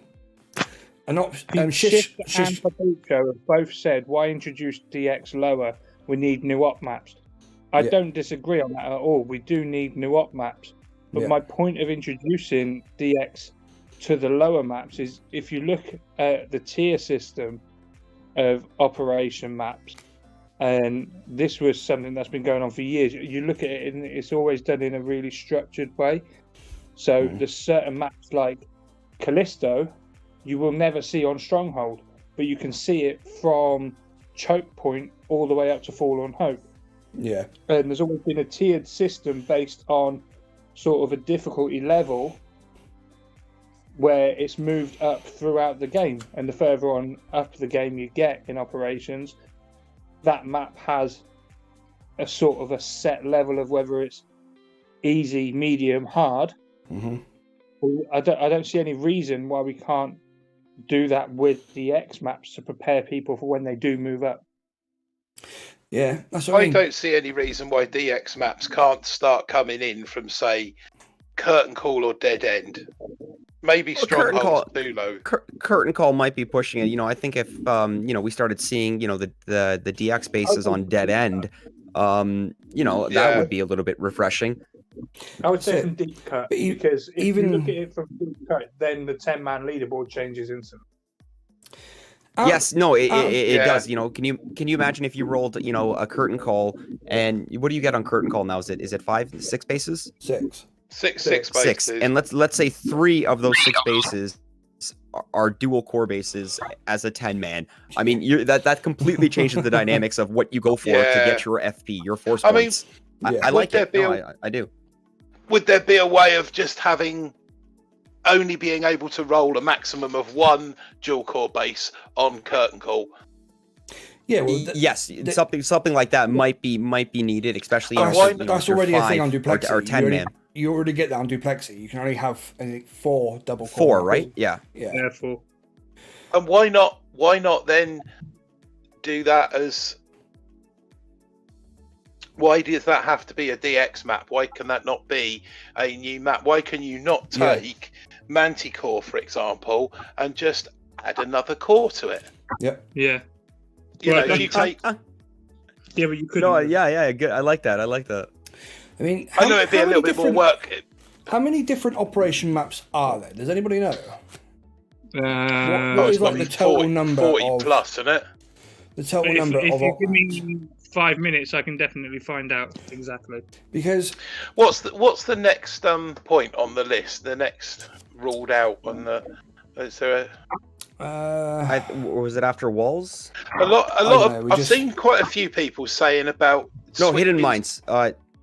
I've seen quite a lot of people in the chat saying about switching statues, using the statue storage to switch statues. It's not going to happen. It's not a good idea, and Aaron will explain why. Thanks. Yeah, no. The whole, You're welcome. The whole statue swapping thing has been, since I've been promoting this live stream, I've been asked probably 20 times about statue storage and why you can't swap in active statues back into the storage. And the short answer is because everybody would just drop out 5 ice when they log off and then go back to all offensive when they log on, which would soon become the meta overnight. That if you're going off a line, especially if you're looking to build intel for the task force and stuff, every single task force player would do it, because it'd be easy intel for the team. Yeah, you know what? It would definitely be a staple almost amongst TF, leaderboard pushing teams. All right, everybody log off, get your ice out. Okay, everybody log on, get your offense out. Yeah, standard. Yeah. And that's why it won't ever happen, and nor should it ever happen.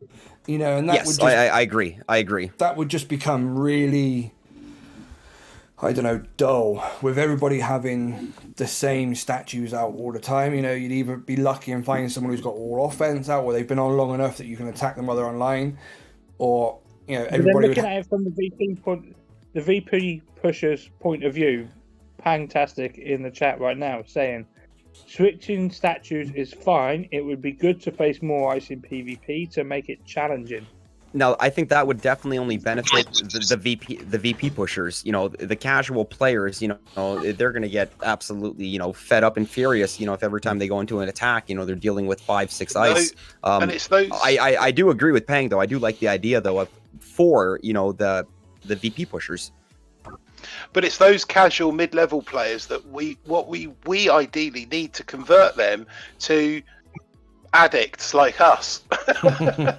just quickly, Roger Blavet says, all you guys are awesome. Thank you so much for your input and the time you give for the game. I think the whole community appreciates you all. You guys got great ideas. Got to go. Thanks, having a good Roger. evening. Thank you, Roger. It means a lot. Roger, have a great night, man. Thanks for coming by, buddy. Shishk saying, I see no issues with statue swapping. It actually solves many problems in the game.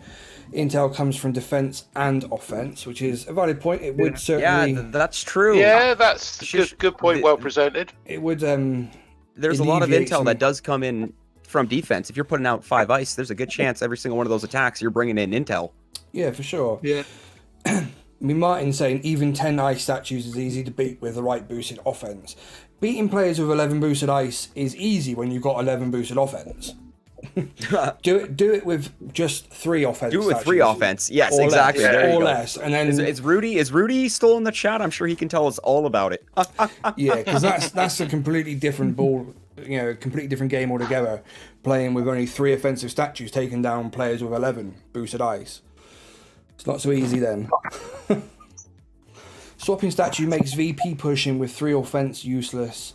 If you can go full offense to map clear, that's another one of the issues in it is having those 5 you could swap in and out would completely change that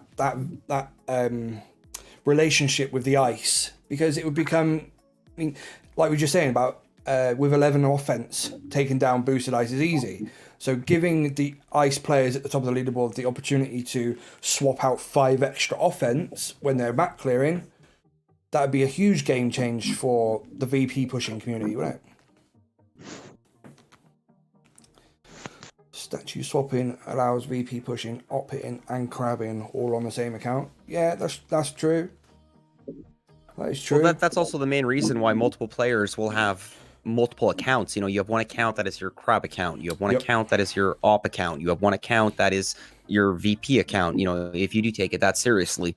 But I do know many players that do have certain account. Come on, Aaron. I mean, you have an account that is specifically just for crab. Yep. So I know a lot of players can definitely relate to this, where your statues generally relate to the type of player you are. If you're a crabber, you're going heavy on the TD. You know, if you're an operation hitter, you're going to be pretty balanced on that gunboat energy and that troop damage. Yep. So yeah, no. Yeah, but then you need to find the balance. Even if you only have one account on that, you can still be a crab player and be an operation player. This is true. I mean, I do do that on my I do that on my Skull Crusher account. You know, I generally run about 3 or 4 gunboat energy. Generally run about 4 or 5, 6 troop damage and at least 1 troop health to get that well-roundedness for crab, operation, and map clearing. John Powers just said, without instant training, statue swapping That's is just a written that. nightmare. I don't see how that. Because you're Well, constantly comes on, into without instant training, you're on and off all day. When you're instant training, most people will go on once a day, clear their map, come off, so you swap your site statues once a day. If you don't have instant training, then you're jumping on every 20 minutes, half an hour, every hour. Once your troops reload, you've got to then switch that 5-6 minute gameplay is extended by an extra 5 minutes of taking all your statues out and then putting them all back in again. So where people would use it as a quick trip to the loo game, it ceases to be that. Yeah. Harry Pug brings up a good point in the chat there. Swapping would simplify the game too much right now. I've spent 3 months trying to get a 17 GPE and 13 TD. I think a lot of players can relate to that. Yeah. Harry, I spent 6 years trying to get a 32 TD. That's because you scrapped the one And you as you had. can tell, it's a great source of amusement for most of the community. Get them rubbish stickers out there, guys. Ooh.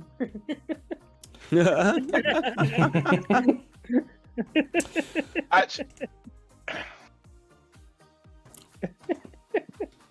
Hybrid accounts aren't optimal. I think that's a valid point. I mean, statues pretty much determine your play style. Like you were saying about crab accounts, op accounts and stuff. You've got to kind of have an account that you can dedicate to a specific play style.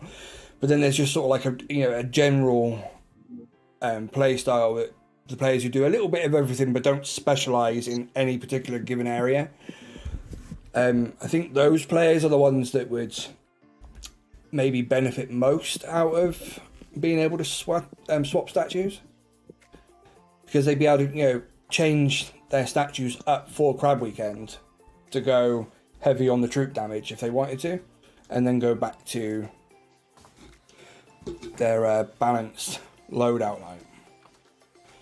But yeah, I think you've just gone really quiet again there, Aaron. I don't know. He's leaning back. It's because he's leaning back in his chair. I've turned the Discord call down a bit. It's got a bit of an echo in the background. Put your mic closer, you lunatic. It's nothing to do with my mic. I thought it was me. I actually just turned up my volume. I had to check my volume. It's just Aaron being a noob.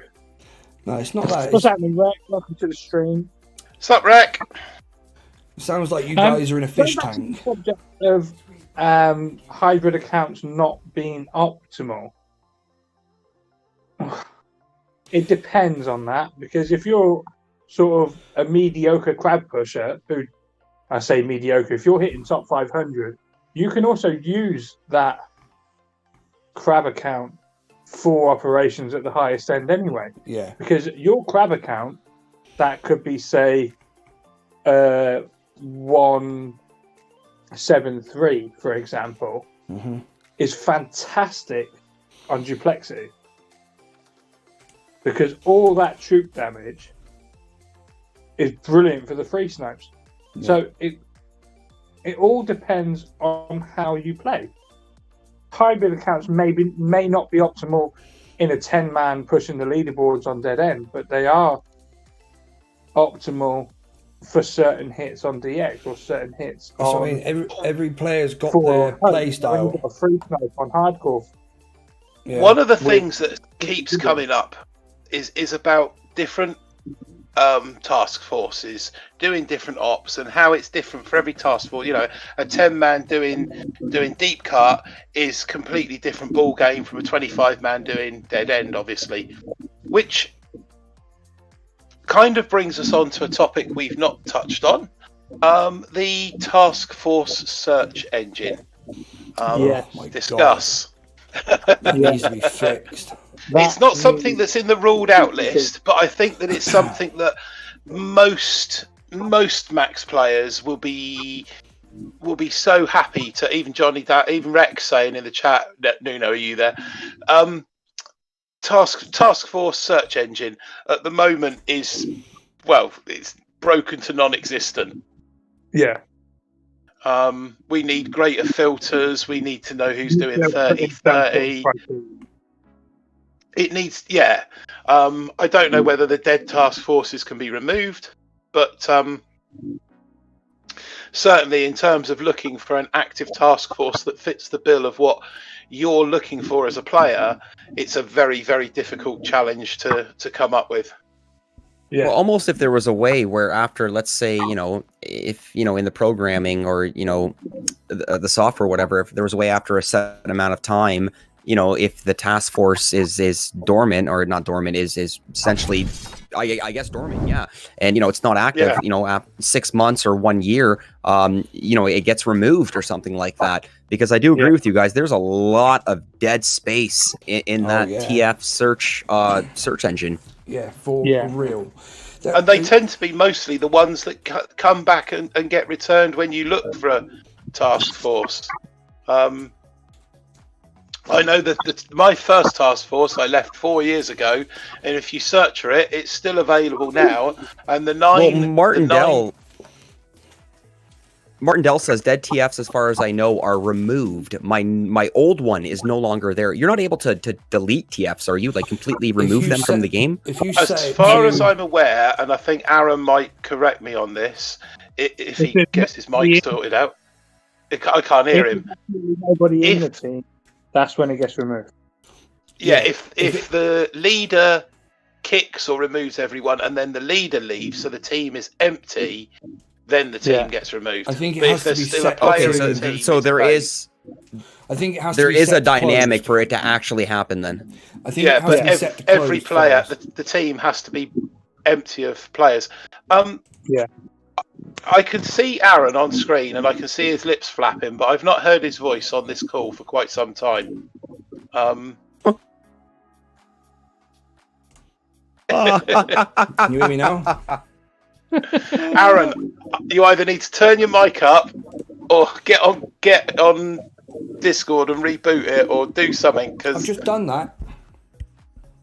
you're so quiet. I think I just I picked him just up. heard him. Yeah, I just heard him say you're so. I just done that. Yeah, it's all on. Even the YouTube chat right now, K Lucas, I can't hear Aaron either. Yeah. Should we kick him out of the chat? How about now? Oh, That's with my mic maxed out. wow. Okay, there we go. I just picked up on him. Yeah. In an empty room now. Shishk and Aaron, Shishk and Pang can both hear it. Yeah, no, I literally just started hearing him again when he just, I guess, turned his mic up there. So I think we're back on they track, can hear fellas. Aaron. So they can hear Aaron, we can't. What about now? No, That's I got can to hear be him now. But in your old age, Martin, it's hard to hear anyone. So if you turn your hearing aid up a little bit. Sorry, what's that say again? Yeah, you would. Yeah. Well, what are we? What's the conclusion then? Do you think from all of this tonight? What do you think? If you could put a list together for the top 5 things that you would like to see changed or added to the game tomorrow, what would it be? Top 5 or top 3?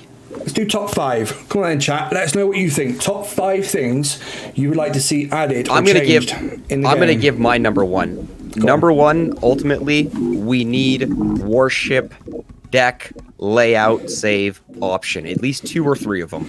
Yep, that's a good one. Hold on. Let me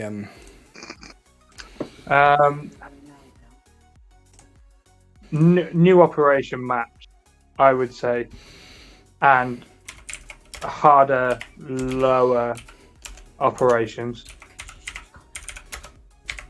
for me. Shishka Bobber says we need devs that actually play the game. or talk to their creators. That would help. Yeah. And what we do need is for Aaron to show his birthday present off. It's not PG. It's not for YouTube. Oh, way to put him on the spot, fellas. Go on then, Skull. What's your number 2? Oh, sorry, my number 2? Yeah. Okay, so first one, we got to go with the warship deck saving option. Yeah. Number 2, if I were to go in a direction that I would definitely like to see, something that we didn't really talk about, but you know what, personally as well, I think Scorchers are just way too overpowering, especially for the max level players. I think we need a nerf on Scorchers. That's something I'd like to see. Yep. Go on then, one more. We'll do top 3 each. So I'm just making some notes. I don't know. I don't really play Warships, so I'm not going to weigh in on that That's at fine. all because it doesn't interest me. You'd be better off giving us points from the operation side of things, I think. I mean, for me, Intel should go. Intel should not be a thing. That is like I know it's good and it keeps the interaction in the main player base, but having to use it for operations and sabotage, I think you get rid of sabotage, you get rid of intel, it maybe evens the playing fields out slightly, very slightly, because you're not going to have, say, you know, I've been in teams where people have got 40 dump accounts each. Yeah. And they will just hit the operation, drop a few accounts out, and then all you see for most of the day is dump, dump, dump, dump, dump, dump, dump, and they're sabotaging, say, up to 1,000 intel and up. And I know when you're at the top of the 25-man leaderboards and you're hitting duplexity, that's even higher at some points. Okay. So if you get rid of that element of the game, I think it levels it out slightly. Okay. Obviously, there's still a skill element that you need to have, But Okay, so number 2 then. What would be your second thing you change or add?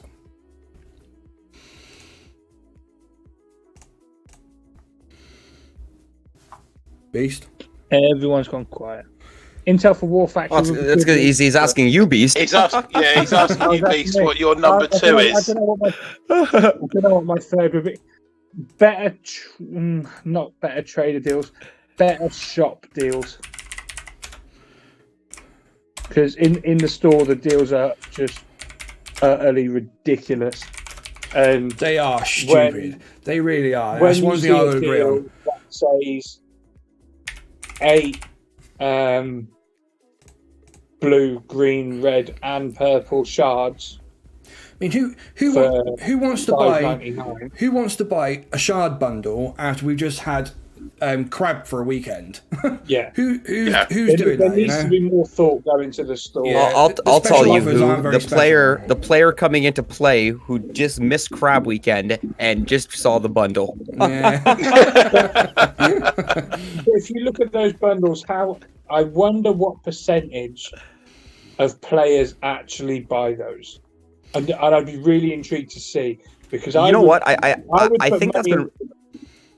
I put money on sorry. it being about 0.2% of the whole entire community that would even consider buying that. Yeah. Lolo's Because saying, it's how just about not Warships? Supercell algorithm should know who won. Can we get them to not have people waiting for 3 minutes to start a new attack? It's the whole point about it being live, Lolo. Yeah, no one's Right, buying so it. Go on, Martin. What's your number 1 thing you'd want to see changed? I got 4 things for Warships. Very very quickly.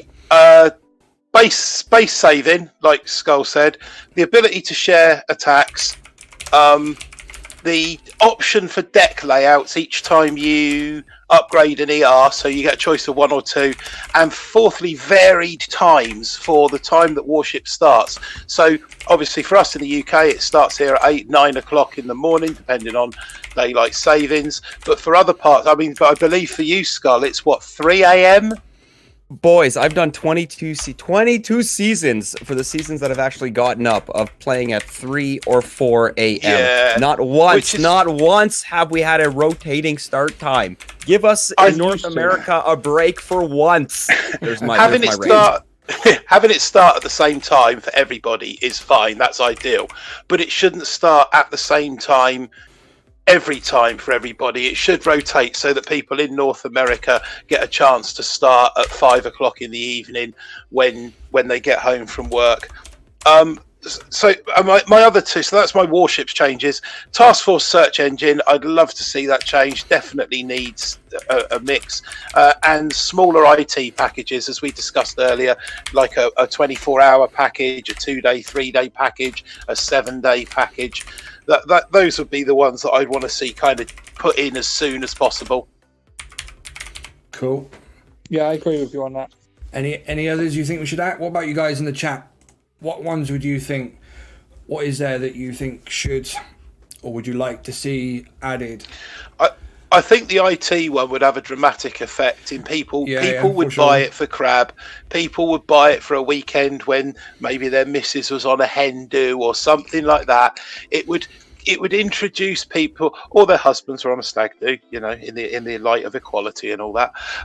It would introduce people to IT. And that ultimately, I think, is a game changer for a lot of people. Yeah, Shish, we mentioned about the copy base when we were talking about save bases right at the top of the stream. We were saying about being able to save your base and a copy base feature in Warships. It's sort of something that I think kind of goes hand in hand. Just the base saving, base copying ability. Yeah, I've put that down. Anybody got any others? Base copying is lazy. Yeah, I just want to read Papucho's comment here because open the clouds, more op maps, and devs that play the game. Touching on Shish Kebabber's comment from earlier as well. Yeah. Yeah, I mean, I don't think any of us know who the devs are. I don't think any of us know what level they play at or anything else. You know, we can They don't play. we can see what Nuno does to a certain degree. I know Nuno plays the game. He plays Warships, and he plays it to a certain level. It would be interesting to know what sort of level the devs play it to, and having a direct input towards the devs and actually I'd love to giving them some direct feedback, I think would help. SC need to definitely improve on the feedback element of their operations. In the 6 years that I've been playing, I've only once seen a feedback request over the game, and that was probably the one for 40 attacks up front on Mega Crab, right? Oh, Yeah. that was game changing. I am so happy when they implemented that. We didn't even Yeah. talk about that, boys, about, you know, early crab pushes where you literally, your sleep cycle, your weekend for 72 hours was based on 3-hour cycles and getting those attacks in. The 40 hits up front, bless you. Thank you. We can actually thank Supercell for that. So if Supercell were to actually take notice of, even if it was just to keep it with people that they know and trust, and keep it to people, you know, the creators who run their communities, like, you know, we've got our community on Facebook, you guys have got yours on Telegram, and there's Hopper Network and all that kind of stuff. You know, the leaders from those communities who are, you know, in a good enough position where they have a relationship with Supercell, like we do through the creators program and stuff. You know, even if they were just to deal with those people like their creators, and have an open dialogue between them and us, you know, because we're already, you know, treated to having a level of trust. So, you know, what gets said stays within the four walls. To be able to put ideas back and forth, you know, if we should be able to put our ideas to them, and then them say, okay, that's a great idea, but here's the problem with it. And then we'd be able to turn around and say, okay, so to fix that, we could do this, you know, and that's how, you know, a dialogue would develop and be able to get through some of these barriers. Because it seems to be that, you know, you pitch an idea and they're like, oh yeah, but yeah, it's a great idea, but, you know, it wouldn't be fair for whoever. So in the bin it goes. And that's as far as it goes right now. There needs to be a dialogue between us and them and the devs. And I feel for Nuno, because Nuno is our contact at Supercell, and he gets ignored just as much as what we do. And I'm sure that's just as frustrating from his point of view. The fact that, you know, he is putting ideas across and he either gets completely ignored or just gets told no, and he's got no further information to pass along. That dialogue needs to be open and flowing for the good of the game. You know, is it not in their interest to do that? You know, that right there would be my number one thing. If I could change one thing right now, it would be to have an open dialogue back and forth between us and Supercell. Forget everything else, all the changes in game. I'd just like to be able to put those ideas across. I'd like the opportunity to do that. That's all I'd want. That's one thing. I think you just hit a home run on that one. That's the one thing that I would change, man. You know? I think it's about knowing that the developers of the game care about the game as much as we do. Yeah. Because we see it as much as, you know, we see it as our game. It's our, you know, for a lot of people, it's our hobby. It's our pastime. It's what we do, and we want to know that it's being looked up. I mean, we can look after the community, but we need to know that the game itself is also being looked after. Looked after, yes. Yeah, exactly. Well said. Yeah, exactly. Okay, so and I think that's where those feedback reports would really come in handy. Yeah, and that's where I think they'll see a lot of ideas, and they'll actually see what the community truly wants, not what they deem as would that be fun gameplay, because they are, say, maybe a team of 5. I don't know how many developers are in. No, you know what? I think you might be pretty close to it. I think it's 3. But if you look at that, that's a very small team, and that's a very small pool of opinions and ideas. If you widen that pool of opinions, actually, you could have 100,000 people turn around and say green statues are fantastic. These green statues are amazing. I love absolutely playing with it. And you could have a player like me who only 500 people say they're pointless. Yeah. And that's where ideas are then implemented. Yeah. And that's where you give and take away from the game. So I got a list of 10 things that needs to be widened. I got a list of 10 things that we said were top, sort of the top 10 things. I'm gonna type up a little bit of a thing about each one, about sort of expand on the idea a little bit about what we talked about tonight, and I'm gonna hand it off to Nuno for him to pass on, if he will. Which I'm sure he will, but hopefully, I mean, I'm not going to expect a reply or a statement of facts from the development team, because I know that's not going to happen. But we can, by doing so, I'm hoping we can at least show them that we are committed to the ideas of looking after the game and taking it further. Axe Darby's comment in the chat. Boom's like the middle child of SCs. It's like the stepchild. Okay, Lolo. So, the top 10 It's things... funny because it's true. No, it is. Honestly, all the love. I think everybody knows this. It's no secret. All the love goes to Clash of Clans and Brawl Stars. Yeah. But if you don't understand why that is, all you need to do right now is look at the Clash of Clans YouTube channel and how many subscribers they've got. Yes. And then look at Boom Beach's subscribers. In fact, I'll show you right now. Hang on. Just for the sake of showing you. If I go...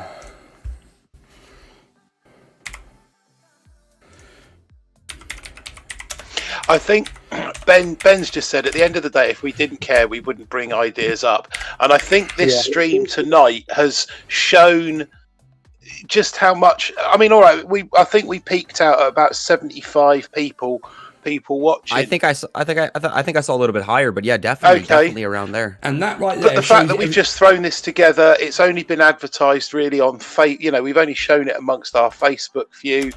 It's a testament to our highest consistent viewers in a stream ever. This has been the most. This has been the stream that's had the most viewers. And we've not done a single attack. Yeah, we've not played the game at all. This is just about. Think about that. This is just about pumping ideas, right?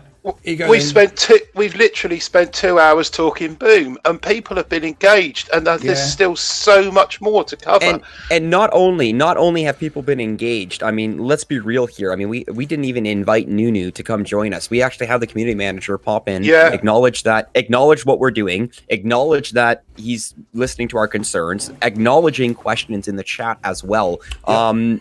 That was awesome. Okay, we didn't expect to see that, and I just wanted to give credit to Nunu for coming in, definitely taking time out of his busy day and just spending time with the community and listening to our concerns. Exactly. Yeah. So big shout out to Nunu. Just going back to the comparison between why Clash gets more attention. So Boom Beach has 821,000 subscribers, right? And let's have a look at Clash.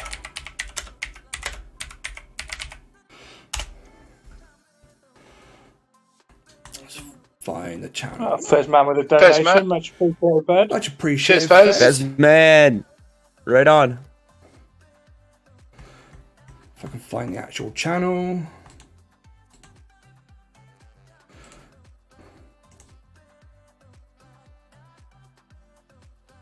Can I find the actual channel? There we go.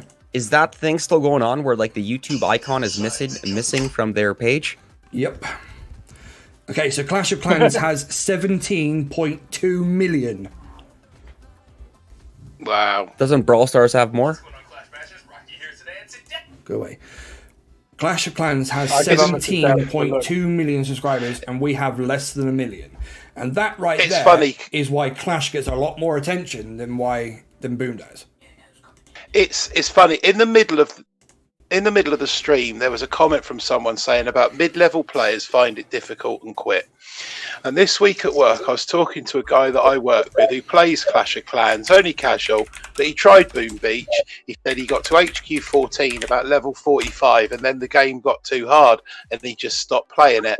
And I think that is it's one of the walls that we know about, isn't it? Level 14, just before you get smoke. Yep. And, you know, we just said jokingly about joining BBTFRG, but it's having that support to get you over those humps.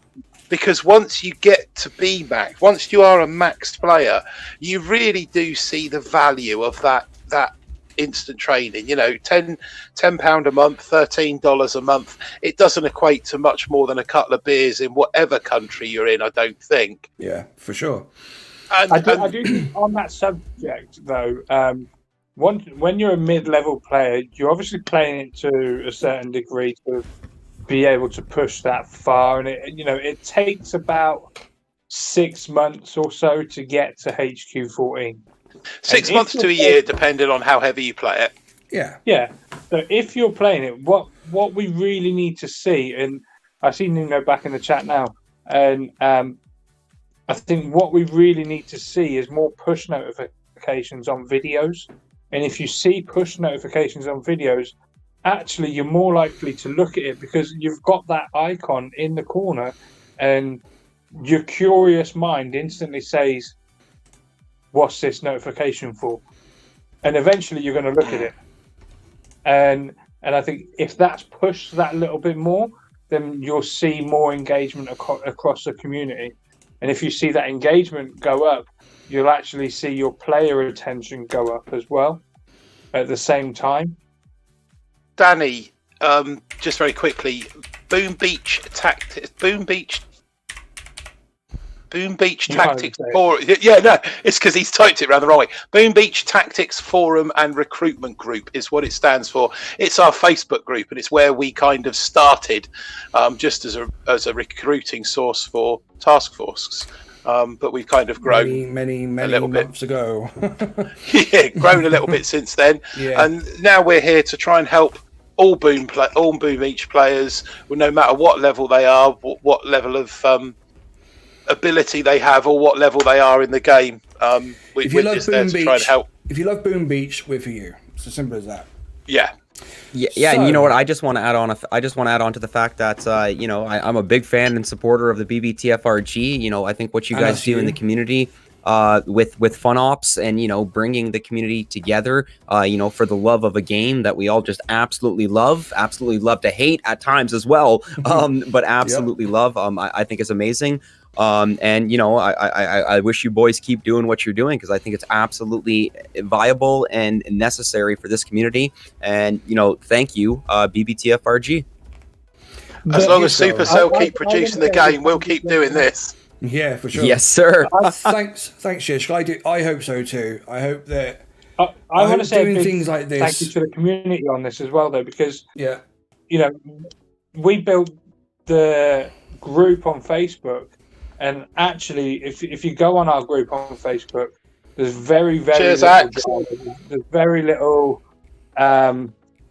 sarcasm towards the stupid questions. Yeah. And no question is a stupid question. It does, if you're a lower level and you've got a question, you ask a question. And I think BBTFRG the community that we've got on Facebook is so helpful. Yeah. The big difference. The big difference between our Facebook group and like the main Boom Beach ones. I mean, I don't want to run the Reddit down, but between the big difference between us and places like Reddit is toxicity. Reddit is extremely toxic. You see people on there like every single day complaining about something, or people are asking about, people are posting, is Boom Beach a great game to play? And people are like berate the post with, nah, it's rubbish, game's dead, bro, move on, don't bother, don't waste your time, rah, rah, rah. But, you don't see none of that in our group on Facebook. It's literally 99% positive and then 1% moodiness. And generally that moodiness... That is full testament to the people who are in there as well. Yeah, exactly. It's just the people that, make up the numbers. It's those people who, they just love the game, they love each other's company, and it just enhances the Boom Beach experience tenfold. I mean, joining the wider community is probably one of the best decisions you can make when playing Boom. Because the wider community makes everything just so much better. Especially when we are lacking with content and updates and things like that. The community is there to fill in those gaps and keep you entertained and stuff, and that's where we come in. That's what we do. Yeah. And you know what? You boys do a very good job at it. And so do you, Scott. And we've done, you're including. We've done 2 hours of it, and not once have we mentioned pies tonight, boys. Ugh. I think somebody mentioned it in the chat at some point. It did get mentioned in the chat earlier, yeah. I'm glad it didn't get glossed over completely. Yeah. Right then, guys. I think we should wrap it up there and call it a night. Yeah. Yeah. Oh, Roro, for Christ's sake, Lolo wants just quickly before we go, the notes that I made that we're going to be sending on. Like I said, I'm going to expand on these. I'm going to go into a bit more detail before I send it over. Layouts being saved for warships so that you can swap layouts and stuff. A nerf on Scorchers. Intel removed or improved. Better shop deals and special offers.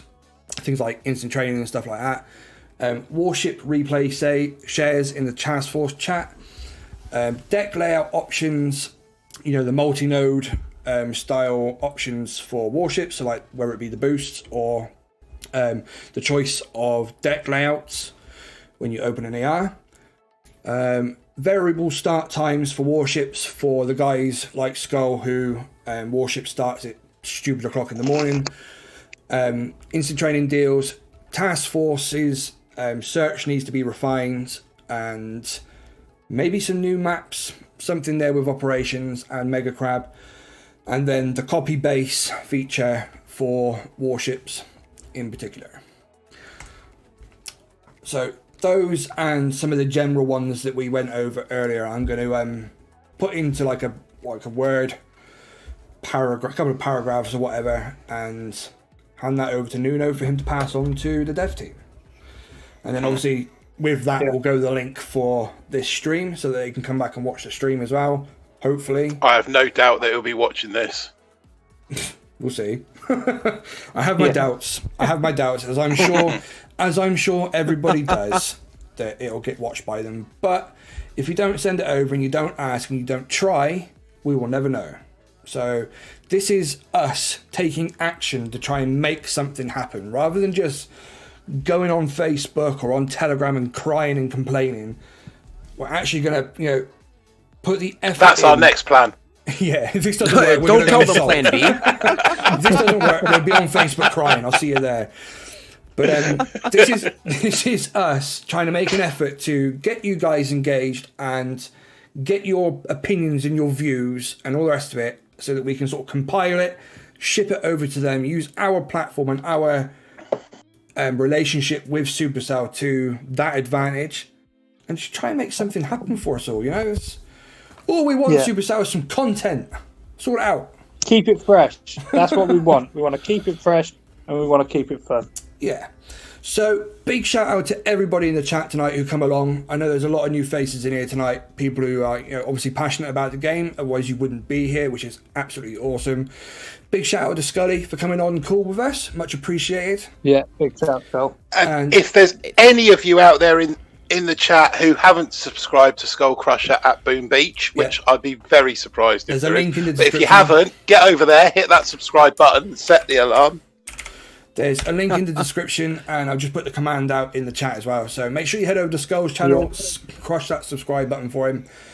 But you guys are absolutely amazing. Well, like I said before, I'm gonna say it again. Big fan of the BBTFRG. I'm gonna throw the love right back at you, boys. If you guys are watching this and you are not subscribed to BBTFRG, what are you waiting for? It will literally open up a world of boom opportunities for you. Big shout out, Aaron, Martin, Beast Mode. Keep doing what you're doing. Love it. We certainly will. Just go. Just go. So, yeah, thanks, guys. We'll wrap it up there. We will catch you next time. And, yeah, we'll catch you later. Thanks a lot, guys. Bye. See you soon. Have a good night, guys. Bye.